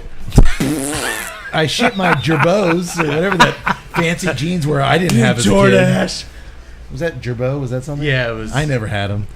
But I would have shit my pants I'm and shitting all of my Tommy Hilfigers I and would have getting spilled out the of beer there. like, we think you're a serial killer, and just run away. Tut would have gone inside, had a glass of lemonade, and just No way, Creepazoid, I'm out. fuck you, Creepazoid. Creepazoid. I think Yax and I have the appropriate reaction here. At least he played it cool. That night, Davy's watching Mackie's house with his binoculars. This is It was a scene. actually a pretty cool scene Oh, because no, it was a little scene, but you know, again, Mackie is showing no signs of aggression or weirdness. he's not, but at the same time, he's trying to explain some stuff a yeah, little but you bit. know what? He had this kid in his basement. He could have done it then. He didn't do it then. Why would he do it now? Exactly. I thought that this was a great little scene of maybe I am, maybe I'm That's not. what thrillers but do. the They things do that these I- scenes well. But the things that I'm telling you are absolutely plausible. Yeah. Well, that night, Davy's watching Mackie's house with his binoculars from his bedroom. And when he pans over to Mackie's bedroom window, Mackie is looking at him with his binoculars. This moment is accented with a John Carpenter stinger. Ding! Oh my God, it's brilliant. It's It perfect. is so. It works so good. so beautifully. And the things that sells it is the next scene. Davy ducks down, scared shitless. And when he reluctantly grabs his binoculars and peers back 'Cause over, you know he which I don't would. even- I don't even think I would peer back over. Oh, come I'd be on, covered man. in my own feces. at that Everybody time. does this. He peers back out the window at the police officer's house. Mackie's now gone, but the G.I. Joe walkie-talkie that was stuck in the what was it? Trellis is now sitting up Oh, it's on so Mackie's good. windowsill. It is so good. Oh shit! It is such a cool scene. It is such a cool scene, and it happens so nonchalantly, so quickly. Oh, the timing and the pace of this. And the John sequence, Carpenter sting, The John Carpenter sting. It's which is our only stinger in this thing. Even when the boy with the backpack gets pounced by no, the no, guy, no. There's not a stinger there's a couple of stingers or a couple of jump scares, I should say. I was So there's waiting not- for it a couple times where I thought it was going to happen and it didn't. No, when the kid when they're in Sam's house, the kid reaches for the light switch, and all of a sudden the girl's there. Did they do a musical sting? They did a Okay, sting I there. missed that one. There's you're right. There's not a lot of stingers here. There's No, only there's like not. two of And them there's a that lot I of can think of. opportunities for them. And they don't do Absolutely. it. Oh shit! But man, this scene scene is so well done. So Davey peels off his shitted Guess jeans. This guy shit through like 4 pairs of jeans this week. He should have. His mom's got to be right. What's going on, Davey? These teenage boys. Davey, I in their couldn't help but shitty notice you were drawers. shitting all your pants. Oh, man. I Uh, know I shouldn't have yacked, but I did. I'm got sorry. more whiskey. Davey radios Thank you the for bringing this gang. bottle for me. Because I probably had a lot more than you guys. I did it. Davey radios the gang for an emergency meeting at the treehouse. When he gets that call, we need Oh. to talk in the treehouse. Last of two. Faraday goes, "Oh, I knew I should have gone to space camp." I love that line because in the fucking 80s, all I wanted to do was go to space camp. You fucking nerd. Wasn't like the fucking movie, goddammit. It was like the movie. Don't you ruin that dream. Didn't they actually go to space? They did. I did. Don't you ruin my dream. I haven't seen that one either. I'll watch Space Camp and Sandlot next week. No, I won't. I'm sorry, Space Camp was the shit. But it's okay, Faraday. Davey boy has another plan. Was this like his 5th plan? Stop you know listening who- to Davy Boy's plans. You know who else has a master plan? Our friends at Drew Estate. What? That's who. Kentucky Fire Cured Sweets are their newest creation, featuring Kentucky seed tobacco grown that's fire cured in Hopkinsville, Kentucky, along with Nicaraguan fillers. Oh, yeah. The cigar is wrapped in a Mexican San Andres wrapper with a sweetened tip. Oh, yeah. I love saying this, and I'll say it as long as they tell me to. The mouthfeel on the cigar, once again, listen closely, like bacon maple goodness mixed with bourbon and barbecue. Just like your nickname, Bacon Maple Goodness. When they cut me open on my autopsy when I'm 82 years old, Burt Reynolds style, that's what they're going to smell. Bourbon, bacon, And maple syrup, goodness. and barbecue. No wonder he's dead. How did he live this How long? did he live this long? We smoked some of these suckers in Vegas back in July, and I think we all agree, tell me if I'm wrong, they're a very welcome addition to the KFC lineup. I actually prefer the sweets much over the regular KFC line. I thought the sweetness really added a lot to the cigar. I will agree. I'm hoping to smoke some more next weekend. Oh, yeah. I'm sure there might be some around. So seek out this next evolution of the Kentucky Fire Cured brand and let us know what you think. Right now, do it. What are you waiting for? Finish the podcast, then go get you one. Okay. All right. So Davy's new master plan. What are we talking about? Hit pause, go get you some, and then come back. All right, go get your damn Kentucky Fire Cured sweet. Then let's finish the show. How could you not? Bacon, syrup, Pickle maple goodness. barbecue, bourbon. Ugh. So Davy's new master plan involves Woody and Faraday following Mackie on his 11 p.m. jog on their bicycles, while he and Eats dig up Mackie's garden looking for dead bodies. Yeah, that sounds good. They'll keep in touch on their walkie-talkies. Nothing can possibly go wrong. Only Woody and Faraday end up following Mackie to a storage locker. And in the storage locker, they peek in there. There's bags of dirt. He's got to be putting the shit somewhere. And a lime green Volkswagen Bug that Mackie pulls out and drives off in. It's a sweet, sweet Volkswagen Bug. That's weird. The two friends try to radio Davy and Eats to tell them they've lost the tail on Mackie now that he's in a car. But the boys are too busy digging and they don't hear it. Woody and Faraday race back to Mackie's house. They beat Mackie there, thank God. Where Davy on has their just, Schwins. On their Schwins. Where Davy has just found the missing kid, his bloodstained MTV shirt. When he saw him in the kitchen, he was wearing that MTV shirt. They just found a kid's bloodstained MTV shirt in Mackie's garden shed. Time to call the FBI, right? Yes. No. The gang huddles up in the treehouse to discuss their findings. They've got Dusty DeWitt's bloody MTV shirt. That's the little chubby redhead that got killed. Dusty Or that DeWitt's. was missing. His name's Dusty DeWitt. Oh, come on, guys. You could have Yeah. named him something. A storage locker filled with bags of dirt and some hazardous chemicals. Woody remembers the chemical symbol on them, and it's sodium hydroxide to be exact. They pull out an old textbook they keep handy in the treehouse. Why not? And they read up that sodium, this is before the internet, they got to have a textbook. They read that sodium hydroxide is frequently used to decompose roadkill dumped in landfills, and it reduces the odor of decomposition. Time to call the FBI now, right? Yes. No. Nope. But Davey does wisely think it's time to tell his parents. He's got enough evidence. Time to go to the parents. Speaking of parents, these kids are out and about till all hours of the night. And while my first instinct is to call bullshit in this day and age of helicopter parenting, where you never let your parents... And it was. your I kids- mean, even at this time, you didn't let your kids go out and play manhunt at 1 a.m. Hold on. I'm going to disagree. I'm not going to call bullshit because I have a ton of memories of me at 15 being out at 1 and 2 in the morning with my friends riding bikes and egging houses and just meeting up. And, like, I actually did this. Yes. I don't. I have a memory of being grounded because I showed up at 12 o'clock in 15 seconds and my curfew was 12 o'clock. It was a different time. I don't think those rules and norms at all apply to today. They don't. They don't. They really don't. And you have to factor that into this. It's like Tut said, it's a period piece. You have to let that shit from today go. And I was out a lot late Well, personally, at night. I would love for people not to let it go and say, what is different? Why are we so fucked up now to where, 30 years ago, Internet porn. That's why we're so fucked up now. maybe. Dudes are hooked on internet porn. It overcomes them. They can't control their urges, and they do stupid shit. And they go out and they look for victims, and that shit wasn't around back then. That's my theory. I'm not going to agree with that. I don't know how to take that. I think we were just talking about helicopter parenting.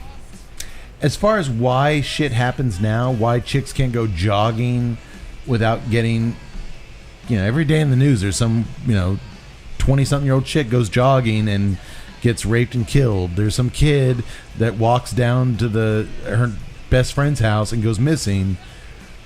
I think where these fuckers had to actually search and work hard to find the deviant shit that they were into back then. I think it's so available now with the internet that I think that plays a big part in it. That's my theory. I'm not saying ban internet porn. I'm just saying I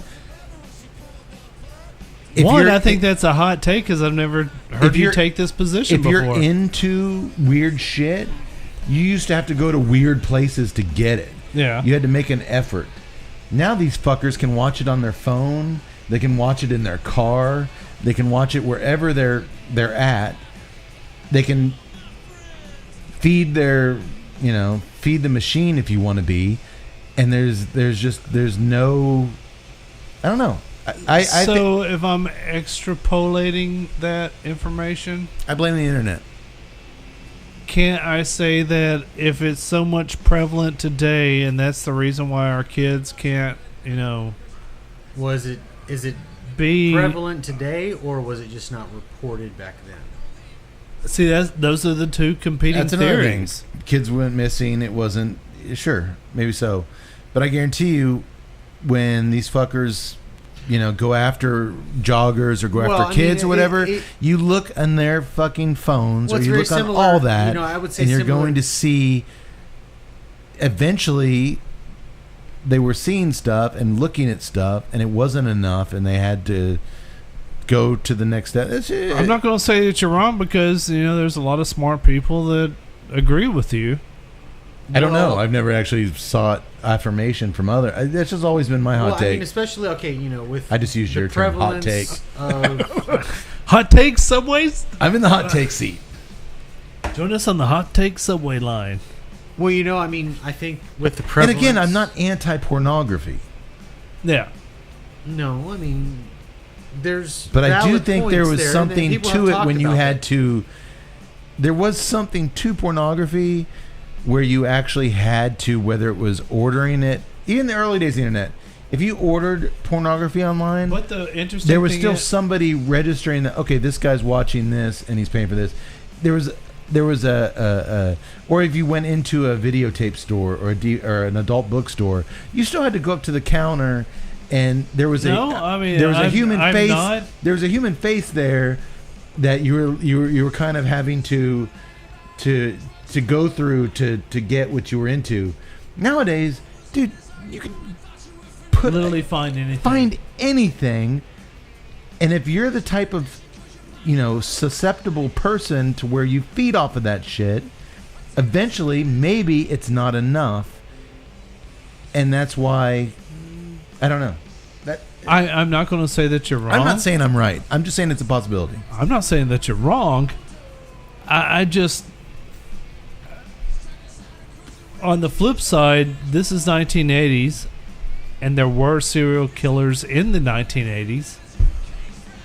He didn't have access to this stuff. But then again, you also have the opposite argument. If Jeffrey Dahmer could download gay male porn hardcore porn on his phone, maybe he wouldn't have kidnapped male prostitutes. Maybe to get what he was looking for, he could have just watched it on his phone. Maybe, and that comes to Yax's argument is that was it still prevalent back then, but less reported back then?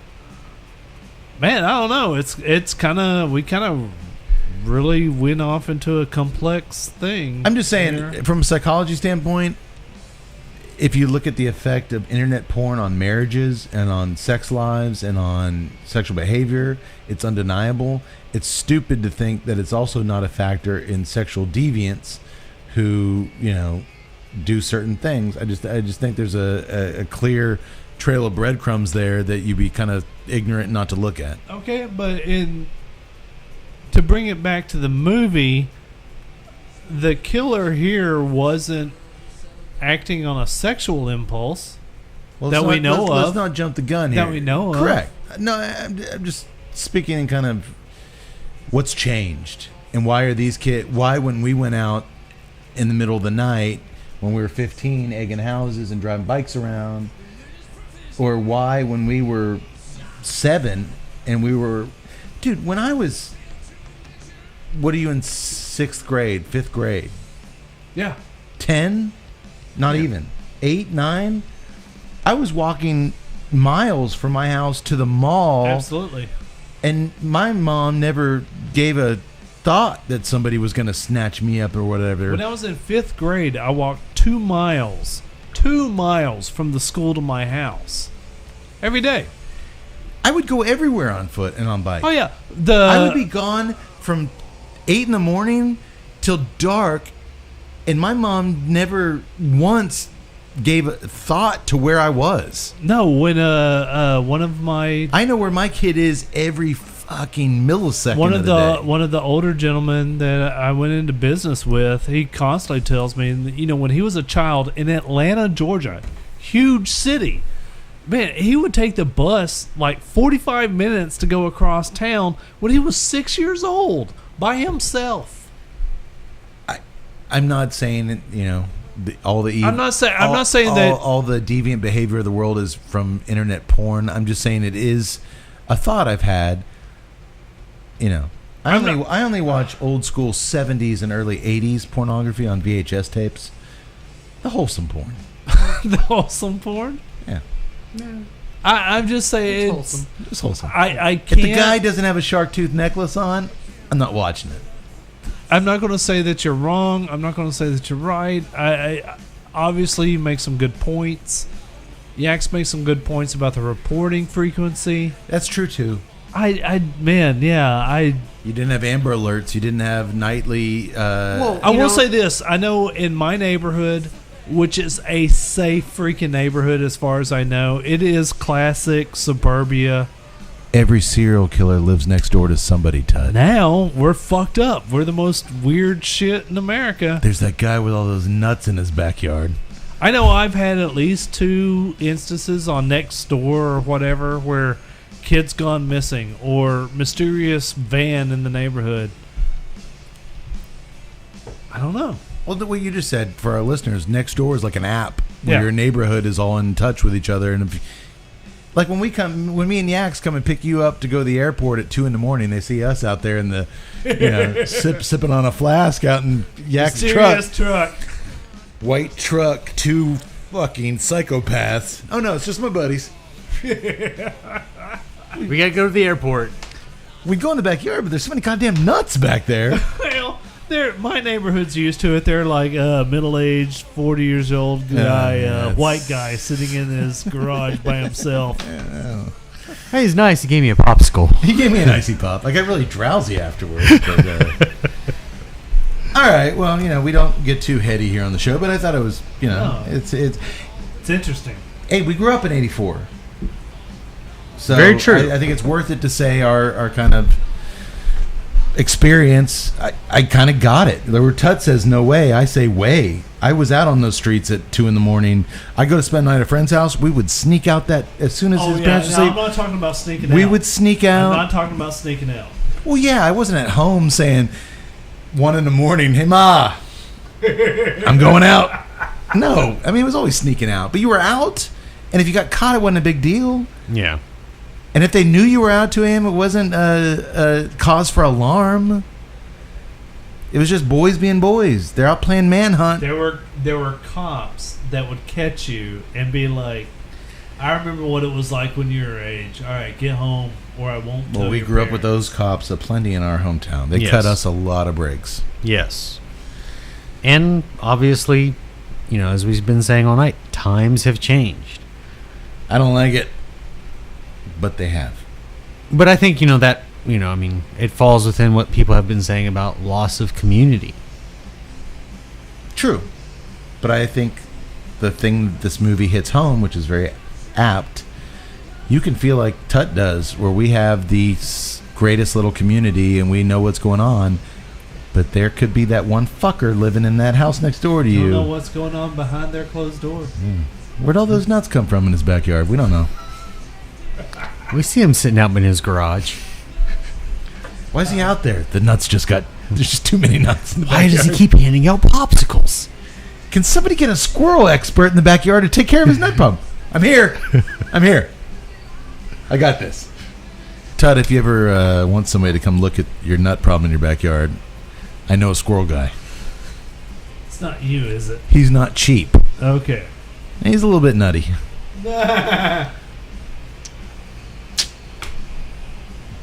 Well, Davy's parents,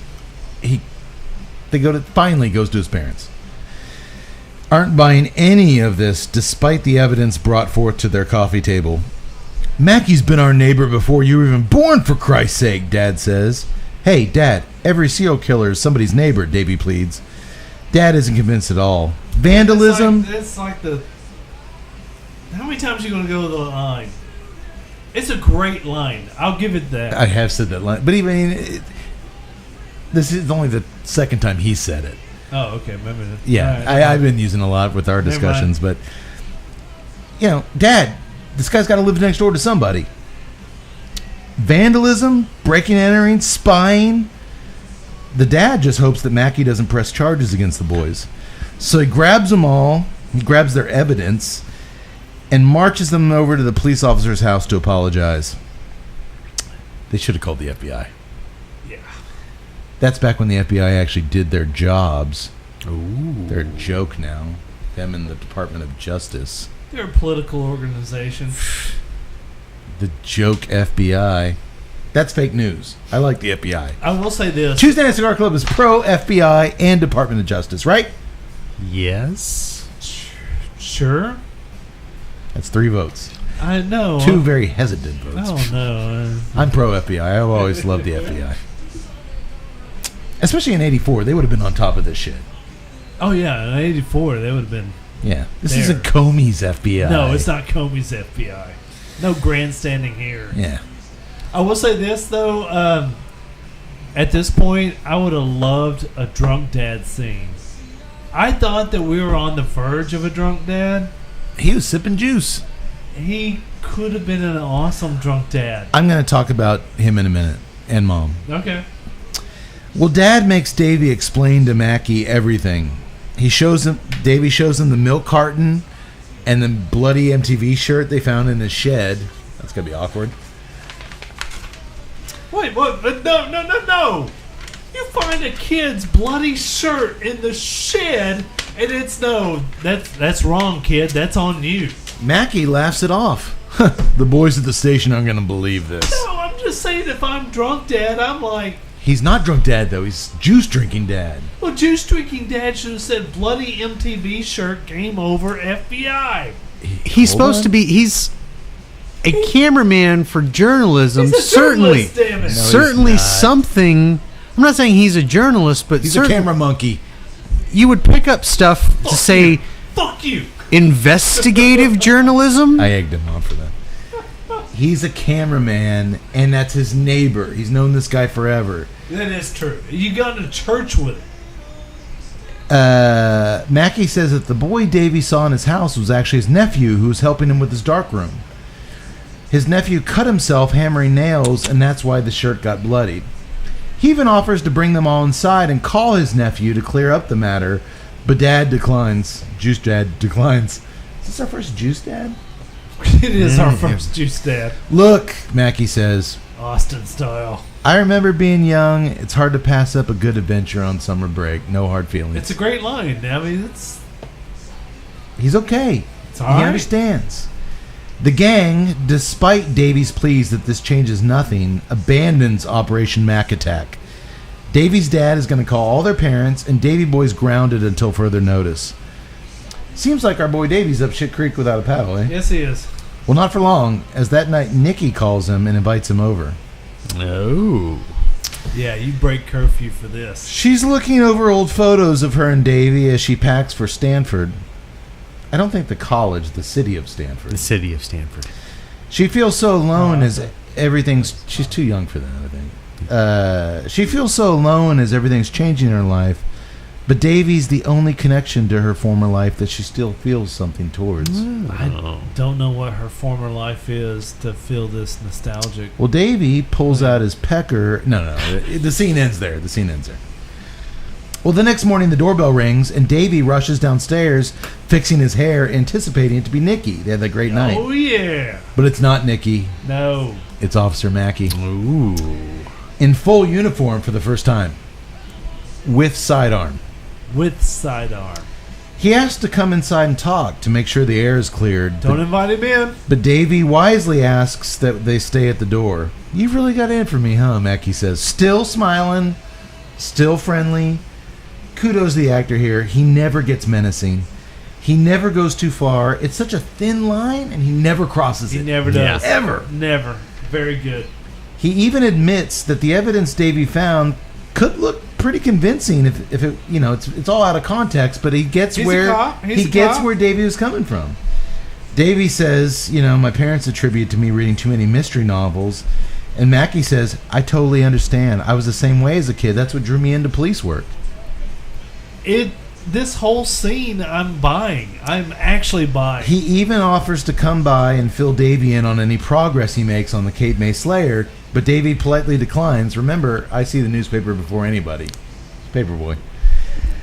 Mackie asks Davy if there's anything he can possibly do to maybe alleviate his grounding, or at least just put the kid's mind at ease.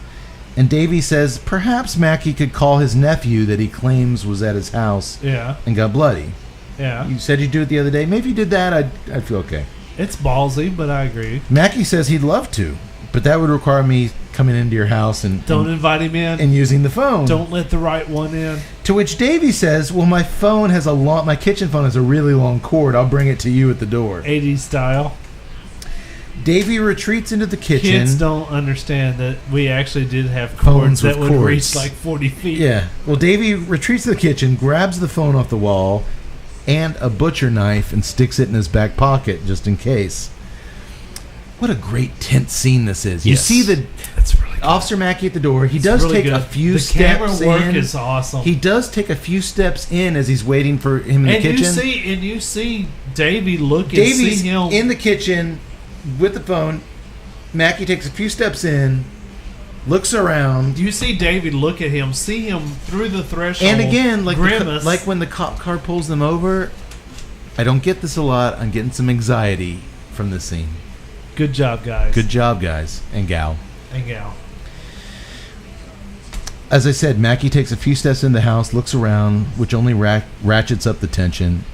And when he's handed the phone, he dials a number, but there's no answer.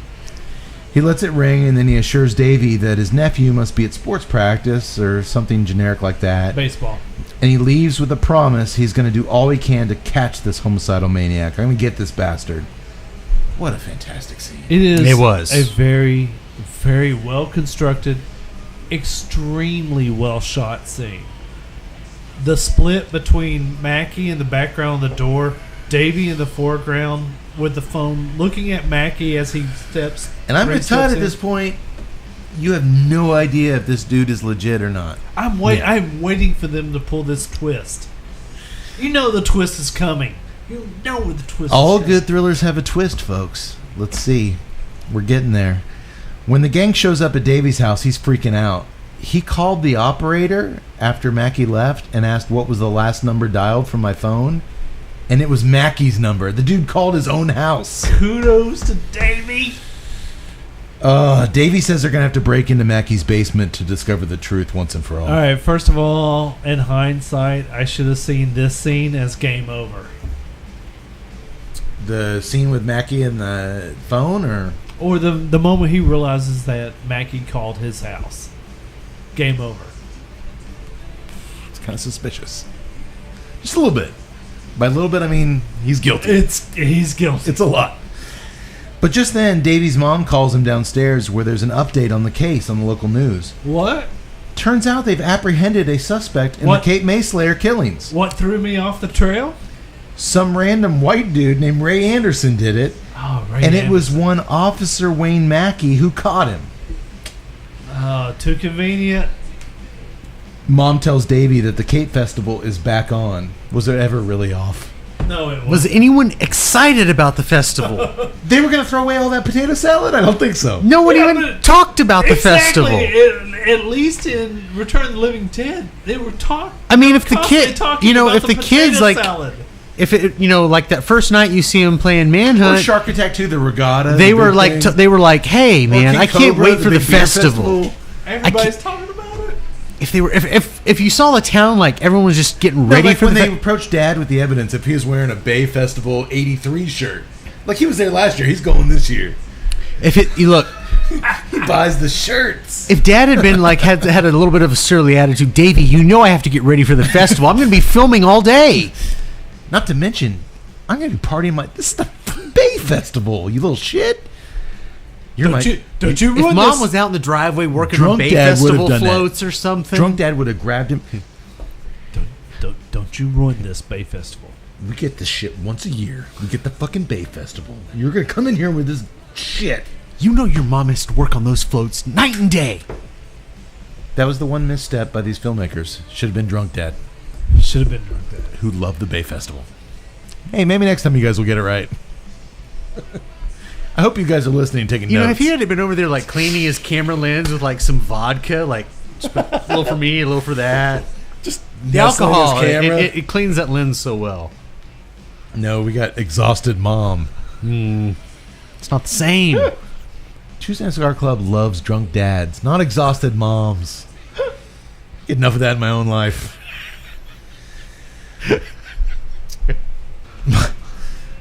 Mom and Dad say they're going to go have fun at the Bay Festival. Well, Davey, you stay here and think about how the neighbor that you pegged as a serial murderer was actually a hero. Davey, because he doesn't want to go to the festival, he wants to do his mission. He's like, please, can I go? I really the Bay Festival. They're like, no, you're staying here. Well, Dude, here you have everybody coming in and out of your second-story bedroom Yeah, you can go window. at I mean, all you can hours. go whatever. Well, our hero is not deterred. He races back upstairs and lays out his plan to the gang. Oh, he's grounded and under serious punishment, but all his buddies are still up in his room. Well, they snuck up I guess through that- this you're right. It's a second-story revol- window. it's a revol- No, revolving he's door grounded. that- He can't leave, but didn't ever said no one can come That's to true. the jail to That's visit. true. That's true. Semantics. The next day, while everyone, including Mackie, is at the Bay Festival enjoying the potato salad, he's going to go to his neighbor's basement and open that locked door. That's why it wouldn't work in today's cyber world. Dude, you open a window in my house, I know it. You see it on your phone. Exactly. Yeah. But they're all going to be there. And remember, Eats at the garden shed taught Davey how to pick a lock. Yeah. So he's like, I'm going to go down that basement and pick that damn lock and see what's in that door. There's our proof. I do like his explanation. Now, we didn't talk about it when he was at the garage storage. So when Eats is teaching, Davey Davey how about to the pick a lock, lock. he's like, you just stick it in there, jiggle a little bit of it. It'll eventually, catch up. That's what she said. It's kind of accurate. Have you picked locks? I'm not gonna. If it- So I have a bunch of nuts in my yard. We'll get back to that later. I still think there's some juicy material there. There's not. If Faraday, the nerd, keeps an eye on Mackie at the festival because he's still allowed to go with his parents, and the other guys watch the street, there's no way Davey can get caught going into Mackie's house. Plus, he's going to use his dad's video camera to document whatever he finds, so they'll have indisputable evidence. It's a solid plan. This just seems like a bad idea. I'm going to go into the serial killer's home. He's got to. He's come too far. He's got to do it. That's what heroes do. Lesser men back out. Heroes march forward. I'm backing out. Now you're backing out? Yeah. You go into his house for those walkie-talkies, but you're not going to go in for the... Just give me my bottles of rattlesnake wine cooler. I'm done. I still don't think that's a real thing. It is a real thing. In our town, we were Seagram boys. Seagram. This was before the bottles and James craze. I don't think he was really drinking wine coolers. Well, maybe not. I think a nice, kindly old police officer used to give Tut some rattlesnake wine coolers. Well, I shouldn't have I drank it, shouldn't but I have drank did. it, but I did. The next day, everybody in their cul-de-sac is seen walking down to the Bay Festival. Except the grounded Davy, of course. While the festival is in full swing, all under the watchful four eyes of nerdy Faraday, the cheesy DJs spinning records, cotton candy swirling, Officer Mackey's shaking hands. Everybody's congratulating him for finding the serial killer, Ray Anderson. While this is going on, Davy's heading over to the copper's house with Daddy's video camera. He pries open a window, and he and Woody are in. Woody was supposed to watch the street, but he's like, I'm not letting you go in there alone. We're brothers. Yay, Woody. You let me stay at my house, Man, your fuck. house, while exhausted mom was exhausted. I love Woody. Woody rocks. Somebody, there wasn't Red Bull back then. Somebody No. get that woman a Red Bull. I am Team Woody. She needed a 24-hour energy drink. She was so tired. I'm Team Woody. I said earlier, I had an exhausted mom, but she wasn't this exhausted. No, it's a little hyperbole, but Yeah, but if she you know listens to this and is like offended that I'm making fun of exhausted moms, I think I'll be what's the word I'm looking for? That'll balance out with my stance against internet porn. She'll be surprised that I took such a strong stance against that. I'm surprised that you took such a strong stand. Especially because she, used to find all the magazines in my room. But that's not internet porn. That's magazine porn. Yeah. It's different. But they weren't under my bed. They actually constructed the frame of my bed. They held your frame They up. held my frame together. But that's hearsay. That's your telling stories. I didn't say that. No, you literally just said that. Out loud. I didn't say that. I was at a squirrel conference Sure. just now. Apparently. There's a bunch of nuts in my backyard. I will be there to take care of it tomorrow. I got to finish this podcast. Well, guess what? Woody, Davey slip into Mackie's house, and Nikki shows up. She wants in on this. Here we go. Nikki is the killer. Her reasoning being that this ties into Tut's thing that she's the killer too. I'm telling you, man. They This they is why sprinkled it enough. This is why one of the many reasons why I love what we do, because dude, I never would have saw this angle. Yeah. I love talking through it because I like it. They sprinkled it enough. Her reasoning being that if by some chance Davey's right, we have to stop Mackie. Or maybe she was in there planting evidence. Is that what you were thinking? Well, right as Davey, Woody, and Nikki are about to descend down the basement, Faraday radios in. God, these walkie-talkies reach. They reached so far. He's down at the ocean. Those little cheap $15 G.I. Joe walkie-talkies. He says they were wrong about everything. Fuck your police-grade walkie-talkies. Yeah, we don't need your shit, Mackie. We got this across the state. Turns out the dirt and the pickaxe were legit, Faraday says. Mackie has been secretly planting a bunch of flowers down at the town square. It's all part of the big ceremony at the Bay Festival. That he's been working on for like the past couple of weeks, and they At just night, caught he drives that little Volkswagen Bug full of dirt down to the water and plants flowers. But I will say, on this scene, You bought it. I'm off of Nikki, and I'm like, Faraday is the killer. Oh my God, dude. He would have been like 2 years old when it started. I don't care. Faraday is the killer. Were you really? Yeah, I actually was.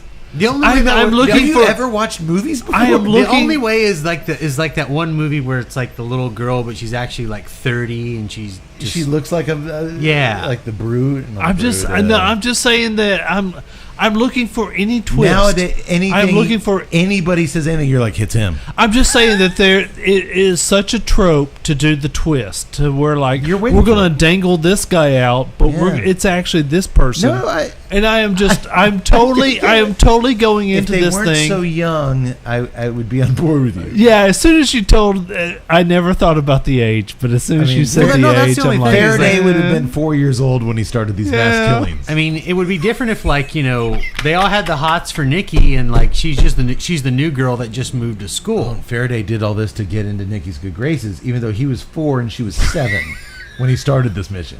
It is just It's all coming together. okay. Aside from the age thing and not thinking it Well, it's through, it's pretty- it's all good. Right. It's a good theory. Well, TNCC style, were you drinking when you watched this? Yeah, I'm not gonna admit that. I know I we ate shouldn't a bunch have, of but I did. popsicles, but I know I shouldn't drink so hard when I watch these movies, but I did it. Well, Faraday has lost total confidence in Operation Mac Attack. He's out. He's like, dude, Mackie's innocent. He planted these flowers. Everything makes sense. I'm out. Screw you, Faraday. You're the killer. Woody wants to go back out too. Makes sense to him. But Davey says, you know what? We're in the house. We've come too far. We need to go down the basement and get our proof. That's true. And Nikki surprisingly agrees. Because Nikki's the killer. Besides, with Faraday checking out, they still have Eat stationed down at the bus station, and he'll alert them if Mackie returns. With Woody behind the video camera with the giant light on top of it, they go down into the basement. Woody videos Davey picking the padlock on the basement door, and they're in. I'm just saying that all this sequence is very nicely shot. The tension is building. I'm buying it. Loving it. I don't know who's the killer. I think that Mackie's the killer. Here's my but my cynicism is like, here's the funny, freaking Faraday's the killer. Here's the counterpoint. Nikki's the killer. Here's the counterpoint to where you were at. I didn't know if Mackie was the killer, but I'd never suspected the kids because of their age. But I didn't know for sure it was. I didn't know who it was. I had no idea where it was going in this final scene, going down that basement, which is great filmmaking.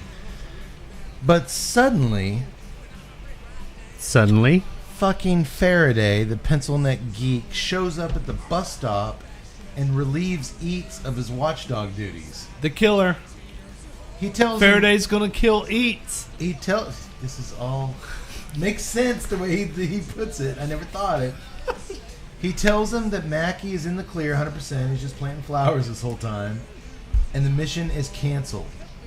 Eats was having some major troubles at home, so when Faraday says he can spend the night at his place, he's okay with abandoning ship too. Fucking Faraday. Either way, fucking Faraday. Down the basement in a locked room, the gang is filming a bedroom of sorts. There's wallpaper on the walls. A very creepy bedroom. There's a bed. There's black and white photos on the wall. There's a baseball that was signed to Wayne Mackey back in 1958. It's super weird. Suburbia is so fucked up, Nikki says. But there's no real evidence of a crime yet. No, there's evidence of creepy shit. That's not a crime. I don't care. If that's a crime, we'd all be in trouble. They see another door in the corner. Davey opens it against Nikki's pleas. Let's just get the fuck out of here. And they go in. Everything is lit by Woody's giant video camera with the light on top. There's a dirty sink and a pulled shut, filthy shower curtain. Davey slowly, reluctantly pulls it back. And on the wall, they see a string with a bunch of black and white photographs of a young boy strung across the wall of the shower. Then Woody angles his video camera light downwards, and they see a rotting corpse in the tub.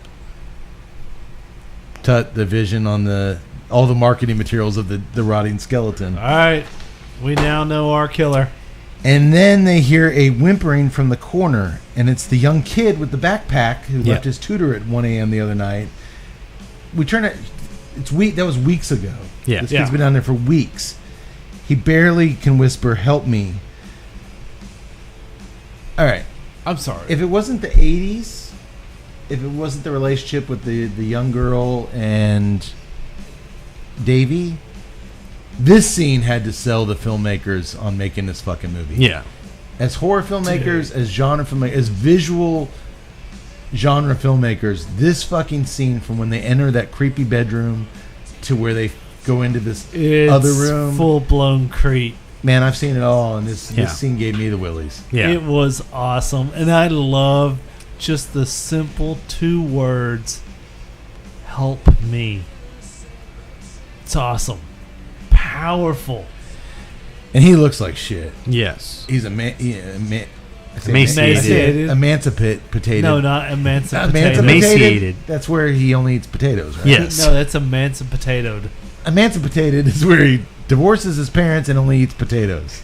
No. Emaciated. He's emaciated. He's emaciated. He's barely there. Yes. I mean, he is barely hanging on. And yet, the 2 words, help me. They all emerge from the basement door with Davey carrying the weak young guy over his shoulder as they get out. As they stumble through Mackie's living room, Davey looks at all the family photographs again on the wall. Remember in the opening scene when he went into Mackie's house, he looked at all those walls, and Mackie was like, "That's all my family. They live far away." Well, upon looking at them again, Davy suddenly realizes they aren't family photos at all. They're photos of all his victims and their families. And then he sees a photo of himself with his mother and father on the wall. And he quickly realizes he's next. Now were you like Mackey's the killer? Mackey's the killer. That's what it took. He's the Not, killer. it's not Nicky. It's not Nicky. It's not Faraday. It's not Faraday. It's him. Mackey's the killer. Yeah, that was kind of the proof is in the potato. You kind of have to hit me over the head. But hey, man, good job. Good job, guys, man. That's you good. had me guessing the entire But even way. that, but this even scene, when you telegraphed the guy from the start, I was guessing the entire way, and you had to get the right actor to pull that off. You did, and I'll even give it to the directors to where they're smart enough to know what their audience is going to think. That's where they know they that caught their me. audience is They thinking through all this cynicism. They caught me and they spun me good around. job, guys. Yeah, Good job. They did a good job. But even I, whom kind of numbed, I've seen it all. When he saw his family picture on that wall, even I was like, "Oh, that's good." Yeah, Nice and touch. it's good because the kid's good. The actors are pretty good. Yeah, but when he sees that picture of him and his family on the wall, that was a nice touch. Yes. And it's good because considering all the movies nowadays and how they do the twist ending and stuff like that, this is sort of Actually, the ending should have been Faraday or Nicky. correct. And this is the I would almost call it like I kept waiting for the twist. But in reality, they showed you from the very beginning. They This is knew a classic. you were waiting for the twist, and they didn't give it to you, and they pulled it off. Yes. They did. So I liked. I thought this was a really job, guys. good. And here's where they throw another curveball at me.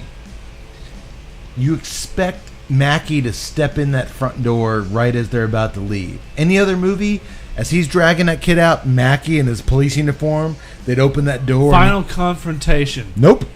We then cut to the police station, where Davey and his crew are showing the police chief all the video footage of the Basement of Horrors. The evidence is undeniable, finally. The chief orders his officers to raid Mackey's house and declares Davey a hero. If it weren't for him, that backpack boy would be dead. No Yes. question about it. That seemed like an unavoidable showdown with Mackey showing up there in his house. And now I'm like, where the fuck are you going with this now that you cut to the police station and got them safe? Another twist. That's a different kind of twist. And I'm like, I don't know about this. Well, Davey's a hero. Davey's parents initially don't seem to be too impressed by what he did, but Nikki is. Turns out her parents showed up at the station house and she saw them hug for the first time in a long while. It may amount to nothing, but that wouldn't have happened, that moment between them, if it weren't for Davey. So she finally gives him a big kiss on the lips. Oh, yeah. Yeah. Well, there's no tongues. Just a kiss on the lips. Settle down. It's high school. Settle down, boys. It's high Settle down. school. Well, it seems like that, maybe that deserved at least a hand job or something. But you know what? It was a different time. It was a different time. Wait, no, it was. It was the 80s. No, I got the hint. What? All right, she kissed him. Thanks for almost reconciling my family. Here's a smooch. On the way home, Dad... Am I getting some of my credibility back after slamming internet porn? Just a little. I'm still badass. I'm still one of you guys. It's not working. On the way home, Dad tells Davey that he is indeed so sorry, and I'm very proud of you, man. So proud. I said I was going to touch on this earlier. I'm going to touch on it now. Man, is it me or were Davey's parents the weakest acting link in this movie? They actually were. Local theater level planks, both of them. They sucked. Man, the kids outshone them left which is and right. odd. I'm not saying that he's like a Bush the League. dad. Man, Bush League. He had a very long recurring part on the Maybe it was murder mystery USA show Monk. He was one of the cops. Oh, He- no, you're right. He played. You're right. I mean, he played more. He might it was be a more good comedy, actor. but Hey, I'm a professional podcaster, but I do some. I do some shit shows every once in a while. I can't hit them all out of the park. Okay, or well, I mean, maybe it's not the actor. Maybe it was the in that was the writing. I mean, maybe the direction it was the they script. gave him. I don't know, man. I know a lot of actors that could have come across a little. These guys just come across wooden as shit. Well, they weren't given a lot. The people directing accepted If it was the 50s or 60s and you had the Cleavers and the mom and the dad, but okay. they weren't given a lot. Nah, so there's other actors that could have done better. maybe. Well, I'm not. I'm going to put this one on the actors. I disagree. I'll put this on the directors because They the accepted kids, the kids who weren't. I mean, they're fucking kids, but they did a great job selling their shit. The villain, Correct. did Which a means great the directors job. know how to direct actors. maybe. Yeah, but And maybe They made maybe those kids seem like those But were- maybe if the maybe the director parents didn't were like the throwaway scene, if he didn't like parts. their performance, he would have said, "Cut, reshoot." And maybe they saw the Well, maybe they parents didn't as have just time kind of to like. recast. Well, maybe the parents just weren't significant to the plot, and they were just like, yeah, Eh, whatever. They could have been better. They're the weak links in the movie as far They as are. acting goes. They are. You have so many good performances in this, and they just kind of Yeah, I kept waiting for Drunk Dad. juice dad. I'm disappointed. Juice Yeah, Dad, juice dad, come on. boring mom. Well, Davy's parents set him and Woody up for the night. Woody's drunk mom is in the midst of a 36-hour work shift, so I'm sorry, exhausted mom is in the middle of a long work shift. So no wonder she's always drunk. If you're working 36-hour shifts, the first thing when you get home, Oh, let me take this $6 bottle of Pinot Grigio. I don't blame her for being exhausted. No, She was kind of hot and young too, right? I thought it was his sister. No, I didn't think that, but She's no. yeah. Maybe that's because I watch so much drunk sister porn. Because I'm cool like you guys. I like internet porn. Right? Ah, We're back on the same wavelength? yes. No. No. Okay. She did seem incredibly young to me to be his mom. It was a different age. It was the 80s. It was the 80s. 22-year-olds had 15-year-olds like that. Okay. Well, if we're not taking into account, I mean, Nikki clearly started killing people at the age of 4. If she's killing people at 4, it stands to reason her mom could be 12 in Tut's world.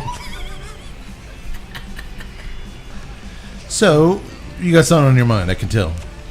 okay. So I did I followed up the Hoye with the Norteño. Drew Estate, Norteño. Drew Estate Norteño. I'm a huge fan of Norteño. I love it. I'm not My gonna favorite talk, Willie Stitt. I'm not going to talk bad about the Norteño. I love it. Okay, following up Hoye with the Norteño. I already told you, I'm smoking a cigar that's just, you can't follow up that cigar. No, which was funny because you were like, no, you can't follow up this cigar. It doesn't taste right. I know what the Norteño tastes like. I know the flavors that I'm going to get. Wonderful cigar. Bless you. Thank you. The Cinco Décadas beats the Norteño. It does. In following it up, and I love the Norteño. Yeah. I love the strength that it gives me. I love that leathery, that Ligero taste that the Norteño Big is fan. just. I was looking Great forward to smoking for- it tonight till you took it out of my I know. I humidor. kind of felt bad, but I didn't. There'll be other Norteños. I know I should have felt bad, but I didn't. There'll be other Norteños, they say. I'm just saying that It's a really good point to make, to where when you smoke a cigar so fucking good that even when you follow it up with a cigar that you love, you're still thinking about that cigar that you just had.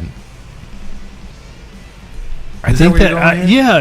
it's absolutely where I'm going, and I think that's a very good point to make. I love the Norteño, but the Hoye, You can smoke another cigar after the Norteño and be happy. right? This cigar has proven to be a very hard cigar to follow up with anything that's ugh. I'm just saying that normally at that price point, I would kind of, You've heard me throughout the years. I'll poo-poo every type of price So basically, what you're point. saying is, if you're going out on a special occasion and you pick up a Cinco Décadas, you better pick up a couple because you're not going to want to smoke anything else after that. I'm just saying, it's nice. That's high praise. It is. I loved it. It was. I'm still fantastic. thinking about it as I smoke this dog rocket, as they call them. As in, it's a rocket that shoots out of a dog's ass. I'm still the band from thinking. people who are. I'm still thinking about that Cinco Décadas. It's good. Good God, it's good. Yeah, it's the best cigar I've had in a really long time. And I smoke a lot of fucking cigars. Yeah. Do we agree, Tut?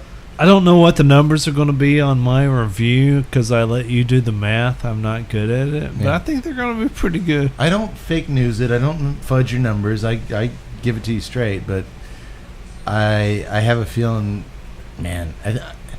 You know what? A lot of the cigar review sites have gotten a lot of shit lately for being too. A 93 means nothing anymore. It used to be a 92, especially from Cigar Aficionado, meant so much. And a lot of these cigars coming out are getting these high reviews, and they're like, well, a 92 ain't a 92 anymore. So I actually did a little look back through the beginning of the year Yeah. to see how we fared against some of these other review sites. Our average review was an 87 or an 88, Yeah. which is about where the skeptics say it should be. We've given very few cigars, low 90 to midnight. We average about 88, 87. Yeah. I think our highest rated cigar this year was the Cedrus from Southern Cedrus? Draw. Yeah. 93, 94 maybe. It was good. It was a phenomenal cigar. But it was a big step back. I think the SNR from Black Label was maybe a 92 or 93. But, I mean, mostly we're there in the high 80s. A lot. I was surprised by how many we gave in the mid to low 80s. So all these guys saying that these numbers are inflated, it doesn't apply to us. We're not giving things. I'm just telling you from my standpoint. I haven't done my numbers yet, but I'm still thinking.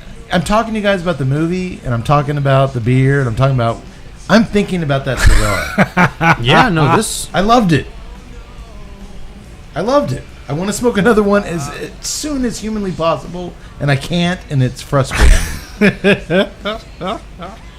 To me, that's an awesome sign. That is an awesome It is, sign. especially for you smoking actually a good cigar, a great cigar, like the Norteño, and you're just still thinking about. I've been a Norteño fan ever since it came out. Yeah. All the Vitolas, I am just thrilled with them. Yeah. Well done, Martinez family. Well done. Happy 50th birthday. I'm happy we liked it. It would have sucked if we hated it. So anyway, 50 years, this is it? 50 years. What's your numerical rating? TNCC gives it a...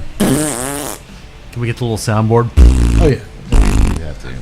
I don't need the soundboard Boing, when I have boing. you. I'm glad you said that, Tup, because I'm actually smoking a cigar that I could care less about. You actually smoking a cigar that you actually do like a lot. Yeah. So the fact that we're both kind of just still thinking about the last cigar, that says a lot.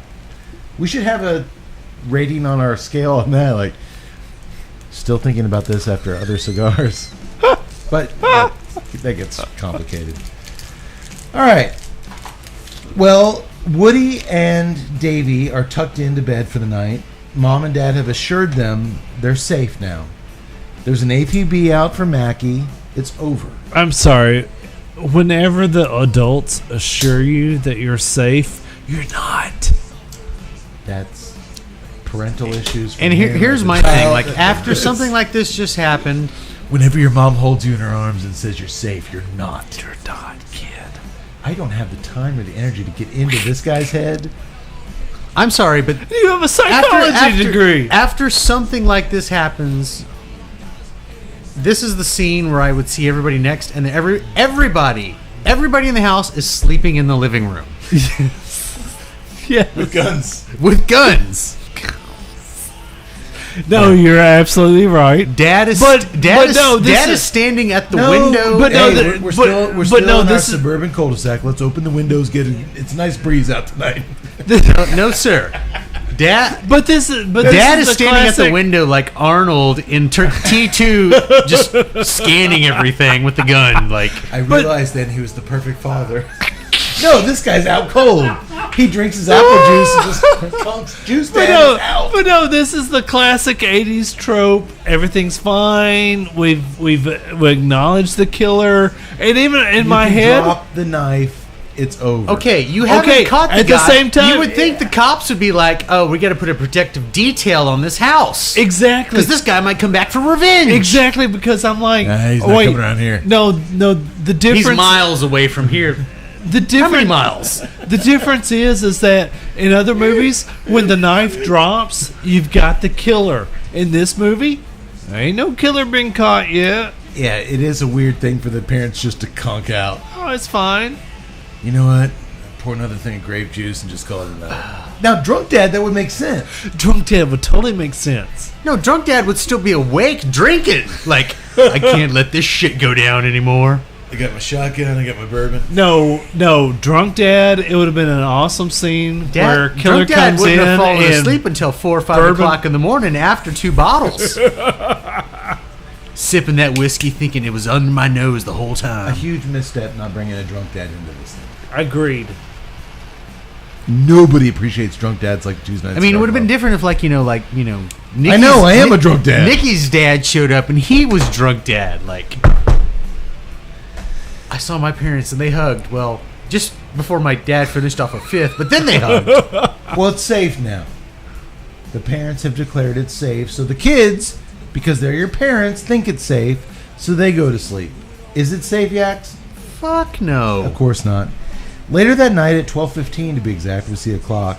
Well, all the Armstrong family and Woody are fast asleep in their beds. Oh, I love this scene. Where could this guy be hiding? We see the attic ladder slowly descend from the ceiling of the Armstrong house. So creepy. So good. So good. creepy. Uh-oh. Mackie is in the house. Operation Mac Attack is in their fucking house. Once again, the cops didn't do a fucking sweep of the house to make sure that it was secure. Of course not. Oh, it's good. Officer It's Mackey. good. The way the ladder descends. Oh, that shot of that ladder going down slowly. Officer Mackey, Very slowly. still in his uniform, chloroforms Davy and Woody, and when they wake up, they're in a squad car. Just as they manage to untie their bonds, Mackey smashes in one of the windows, and they flee out the back door of the squad car. I thought you couldn't open up back doors of squad cars. Well, it depends. If it helps the movie or not. Yes. Gotcha. With the noise and the cherries blaring, remember I taught you guys those are the sirens Yes. and the lights on the police car. Yeah, you taught me. Mackey taunts them over the squad car's speaker system.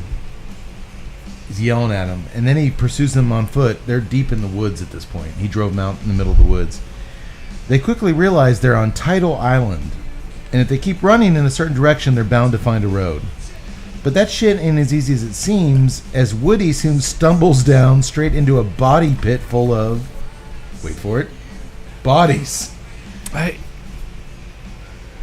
Can I have, speaking of bodies, can I have it in the beer? Yeah, you want a check beer or one of these I'll guys? take one of these guys. Please, because we have a lot of these.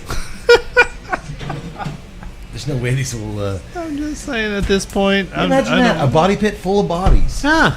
I think we just found out where all that sodium hydroxide was And being poured. in fact, they actually had a label of one of the sodium, Oh, was that down there? A bottle of the sodium hydroxide? or one of the labels torn off. Davey, our hero, though, he's not going to let Woody go down so easily. He got him into this. He's going to create a diversion so Woody can get back to the cruiser. He runs off. Fuck you, Wayne Mackey, you fucking loser. Davey yells at him as he abandons Woody and starts running deeper into the forest. But the diversion doesn't work at all, as planned. Mackey quickly tackles Davey to the ground, and once he's down, he backtracks and finds Woody Just as he's about to reach the cop car, he was going to drive off and get help. Mackie comes up behind him and slits his neck clean open. Another twist. Yeah. This one I did not expect. I thought all these fucking kids were going to get away. Okay, first of all, I need pissed during this scene. He didn't see this. No, I needed this scene. Oh, I thought you were going to say I didn't see that. No, I needed this. I totally wanted that fat kid to die. No, I didn't. No, I didn't. I loved Woody. I thought the actor who played Woody was excellent. I liked Woody the character, and I wanted Woody to come out. That's why it works, dude. It did. It's bloody, it's raw, and I didn't see it coming. They don't only slit his throat, you see his fucking But it's not Adam's like apple and guts just pour out of his throat. But I needed this because you're talking about a serial killer. You're talking about a horror movie. I need this guy to be threatening. We still haven't seen him do anything. Right. Exactly. I need this guy to be menacing, to be evil, to be serial killer like. You know me, I don't want horror movies. I hate horror movies, but when I'm watching one, I need that evil to be there. And finally, I've got it. You didn't realize till Woody died that you needed to see Woody die. He was the perfect one to kill because, as Tut said, you liked him the most. He was the lovable fat kid. Right. And Woody had just expressed how he needed to stay alive for his exhausted mom. She needs me. Yeah. We haven't seen any of this gang get killed. I honestly thought they were all going to make it. Any other movie, they would have made it. I loved seeing that kid bite it because that's great filmmaking. That's a choice. We got to sacrifice the one that everyone wants to see live. Yeah. And do it big time. Not like, did they get it? No, he ain't living through that. And it was straight. It wasn't like, to me, they butchered the most sympathetic kid of the bunch. Well done, filmmakers. And I will say that, in terms of the practical effects on this, I didn't think it was over the top. I thought it was very well Turbo done. Kid, where like that dude's torso is like stuck in the kid. I mean, they went so overboard. Their practical effects on Turbo Kid was top notch. They went overboard. It was overboard with the gore and the blood on Turbo Kid. But that worked for Turbo Kid. But on this, it wasn't over the top at all. Much like I go back to a great slasher, one of the last great slasher films, High Tension, where when there was violence, it was so gory, Italian 80s style, just visceral. You needed to see that. You didn't need to see a cutaway of him just kind of doing it. I needed to see Woody's fucking neck split open and all that shit pour out, because one, I felt for the kid. I wanted him to live, and I need to see it in all its glory, all its crimson blood glory. And I didn't know if they were going to do it. I honestly, at this point, I didn't think that they were. At this point, I was so into the story and that Mackie was officially a slasher. You got Michael Myers in his blue jumpsuit with his mask. You got Jason with the hockey mask. You got Wayne Mackie with his police uniform. He's on his way to becoming slasher style. When we were talking about the guy from Devil's Candy. Yeah. And you were like, this guy has such a unique look, a unique weapon. He's got that red jumpsuit. This is a unique slasher personality that you could have made big time. I thought about that when I'm watching this movie, and I'm like, you've got Mackie in the police uniform. This could be a unique slasher. Okay, so he doesn't have a unique... He's not using a sickle or whatever. He doesn't have a signature weapon. Right, but he could be a very unique slasher, but you've got to show me something. You've got to show me a kill shot. You've got to see the slasher slash. You've got to see the slasher slash. And we do. And you do in this scene, and I needed it. As someone who's not a fan of horror movies, I needed this shot. We got it. And I hated this shot. I hated it, but I loved it. Well, eventually, Davey circles around the woods, making his way back to the squad car. Right as he sees Woody's big, lifeless body there, Mackie pounces on him. This is where it gets good. This is where it gets I think, other level. Does it? Mackie, he's got him in his grip, and he leans down to him. All you had to do was leave me alone, he huffs. You stole my home, you stole my life. I like that line. And it gets better. You spent so much time thinking about me, Mackie says. I want you to keep thinking about me. I want you to imagine what I'm going to do when I come back for you. And I'm going to come back for you. You'll spend your entire life looking over your shoulder each and every day. And then that is the day I come for you. One day you'll be right. And then Mackie drops Davy to the ground and drives off in the cruiser. Some time lapses. We see Davy stumbling, wounded, up to a nearby road, and he's rescued. After a brief hospital stay, we see Davy in a psychiatrist's office, huddled up, his arms wrapped around himself, unable to cope with everything. Eventually, we join him back on his paper route. We see Nikki drive off with her family for Stanford. She kind of half-ass waves to him, and that chapter's closed. We see Eats and Faraday angrily removing shit from Eats' house as he seems to be moving out as well. I can't imagine they're on good terms after they abandoned him on Operation Mac Attack, so he doesn't even wave to them. Then we see Davy park his bicycle in the middle of the cul-de-sac. In voiceover, he tells us once again that the suburbs are where the craziest shit happens. We realize now that opening scene with him was the ending scene. Yeah. Just past the manicured lawns and the friendly leaves, inside any house, anything could be happening, and you'd never know. People hardly ever let you know who they really are. It's tough to swallow, but it's true. Even serial killers live next door to somebody. The end. Tut, you had a little bit of issue with the end? Not script-wise, I'm guessing, or directorial-wise. Okay, but no, directorial-wise, script-wise, he said all the right things. it always falls on the director. Yeah, I thought Mackie felt a little flat in the whole Whispering into the kid's ear? one day I'm gonna. It just seemed like he went from everyday average neighborhood to all of a sudden wide-eyed maniac. One day I'll come for you, kid. I didn't really buy it. I didn't get it. I thought he delivered it well. I didn't get It was an awesome line. No, it was awesome. No, the lines psychological terror of it was just... The lines he delivered I thought were great, and I thought he actually did it pretty good. I'd have to go back and watch to see if I thought at this point he's clearly not his usual self that he's been in all these other killings because he knew he was going to get away with it. He's on the hunt. There's an APB out for him, so his demeanor has changed.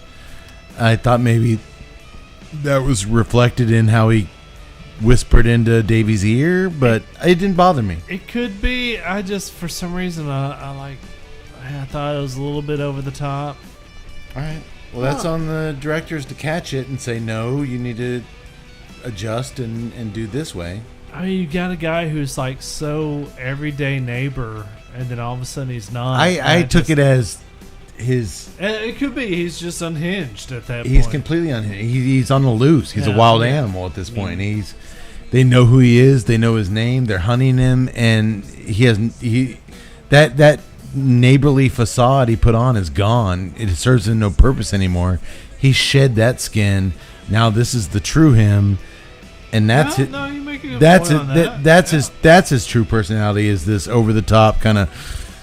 I will find you when maybe so. I don't know. Maybe he did. No, you make a good point there. I mean, once you got nothing to lose, just fuck the facade. He could have handled it a little bit differently, I guess. I don't know. It worked for me. I have to go back and watch it and see if... I liked it. I mean, I figure... But that's a great movie in that knowing the ending, I will go back and watch it because it was an expertly crafted movie, and that's what you do with expertly crafted movies. You watch them over and over again. And I'll watch this again, definitely. Because I didn't think he kind of screwed the pooch there at the end, but I think if I thought he did, it would jar me and I would make a note of it, but I believed it. Well, and like just said, I mean, obviously he's a different character in this last scene than he is in any other scene in the movie. The director, I mean, if it wasn't what they wanted, I mean, the directors would have made him redo it. So maybe they wanted to see him, Yeah, just right. more disheveled, more I don't know. frantic. He gave them something, they liked it, and they put it in the movie. So Tut thought there could have been a little something different there. I don't know. That's why we talk. That's why we share our ideas. Good movie, boys. If nothing else, I liked the fact it was just a good heady movie, and I love the fact that Smart script, great direction. you know, I'm always lamenting why aren't people doing stuff that's out there. You know, I'm tired of all the remakes. I'm a huge comic book nerd. I love the comic book movies, but damn it, show me something different. Show me something that's You that's got out you there. got an original thriller And I that love- kept you on your toes. You It thought did. you thought a bunch of 4-year-olds were out there killing people. It's 4-year-olds are out there killing people. Damn it! I love that's the. that's fake news. That's fake news. I love the fact that they swung for the fences. They gave me a story. Man, I loved it. They found a smart script and they delivered on it, and the actors, more importantly, delivered on it, and I dug it. So we were 3 for 3 on the movie, Yes. 2 for 3 on the beer, Yes. 3 giant for 3s on the cigar. Yes. Absolutely. Special occasion calls for a special cigar. They delivered. They did. In spades. Tough decisions call for a tough cigar. There you go. Am I gonna go through with this tomorrow? Smoke this. Nothing else matters. That's what good cigars do. Well, and good booze do. They help you make bad decisions easily. So yeah, we'll be back with 2 more, at least 2, if not more, of our spooktacular October Drinkathon Halloween entries when we get back from Kentucky. I'm looking forward to it. This was kind of a curveball. It was a thriller. It wasn't necessarily our normal horror fare, but the pedigree on the page, the directors, Incredibly I liked it. suspenseful. I loved it. and we got Thought it was a great entry into and Halloween month. We got Tut back on board with Yes. with the movie, so that's always nice. It'll never happen again. See you next time for Houses That October Built Part 2. They did make a sequel. We will not be doing it. Well, we're speaking of Tut. You tend to give us some links at the end of each episode, which are handy to people at home. All right, you can join us at Twitter on @TNCCcast. You can join us on Instagram, TNCC_podcast. You can join us Facebook, Tuesday Night Cigar Club. You can subscribe to us on YouTube, Oh, we like Tuesday those. Night Cigar Club. What about Facebook? By the way, it's Tuesday Night Cigar Club. Yeah, get us on there. Yeah, you can pretty much find us everywhere. Okay, go on. You know what? If you got some Halloween shopping, you want to do some early Christmas shopping, go to our website, hit the Amazon link. You're do buying your shopping kid a from Halloween there. costume on Amazon. Go to our website first, click the Amazon link, then buy your kid the Halloween costume. It gives us a little bit of kickback there. By the way, if you're buying cigars, go to the famous Smoke Shop banner on ours. What if you're buying humidors? Definitely go visit the Daniel Marshall banner that we have on our website. Click on the Cash for Clunkers. Trade in that crappy humidor that you piece have of shit your grandma gave you. and get a beautiful Daniel Marshall humidor. work of I have art. got it out for my wife. I'm like, I would love the Americana from Daniel Marshall. That's all you want for Christmas. I would love that. It's a work of freaking art. Everything he does is work for art. So go there, go there, go there, go there, go there. Yes. You got all the links. Yes. And come back and see us in a couple weeks. Yes. We'll be here absolutely. again with another horror movie. Would it be a real horror movie? Oh, next episode is definitely real horror movie. Not a thriller, horror movies. Our next 2. Actually, we'll do one more, and then we'll do the new Halloween movie coming out. That'll be fun. Rock on. Thanks for joining us. I know it's a long episode, but man, this movie deserved to be was walked good. through, dissected, torn apart, spit out. Man, wherever they're from, these filmmakers deserve to be applauded. They're making good stuff. And I'm sure maybe next year we'll be here talking about Turbo Kid 2. I'm for it. They make it, we'll talk about it. They've earned that. They've earned the respect. They've earned that respect. All right, boys. Well, as I say here on the end of every episode, it's never, and I always say this too, it's never more poignant than now. But it isn't. May the wings of liberty, folks, if you're listening out there, if you're at your homes listening to this podcast, if you're in your earbuds driving along the long highway to your thankless jobs, just looking for some sense of normalcy in the world, guess what? It doesn't exist. But I will say this. One thing we must always keep in the back of our minds. One thing we must always clench to and never forget. May the wings of liberty never lose a feather. Sayonara, motherfuckers. We'll see you next time.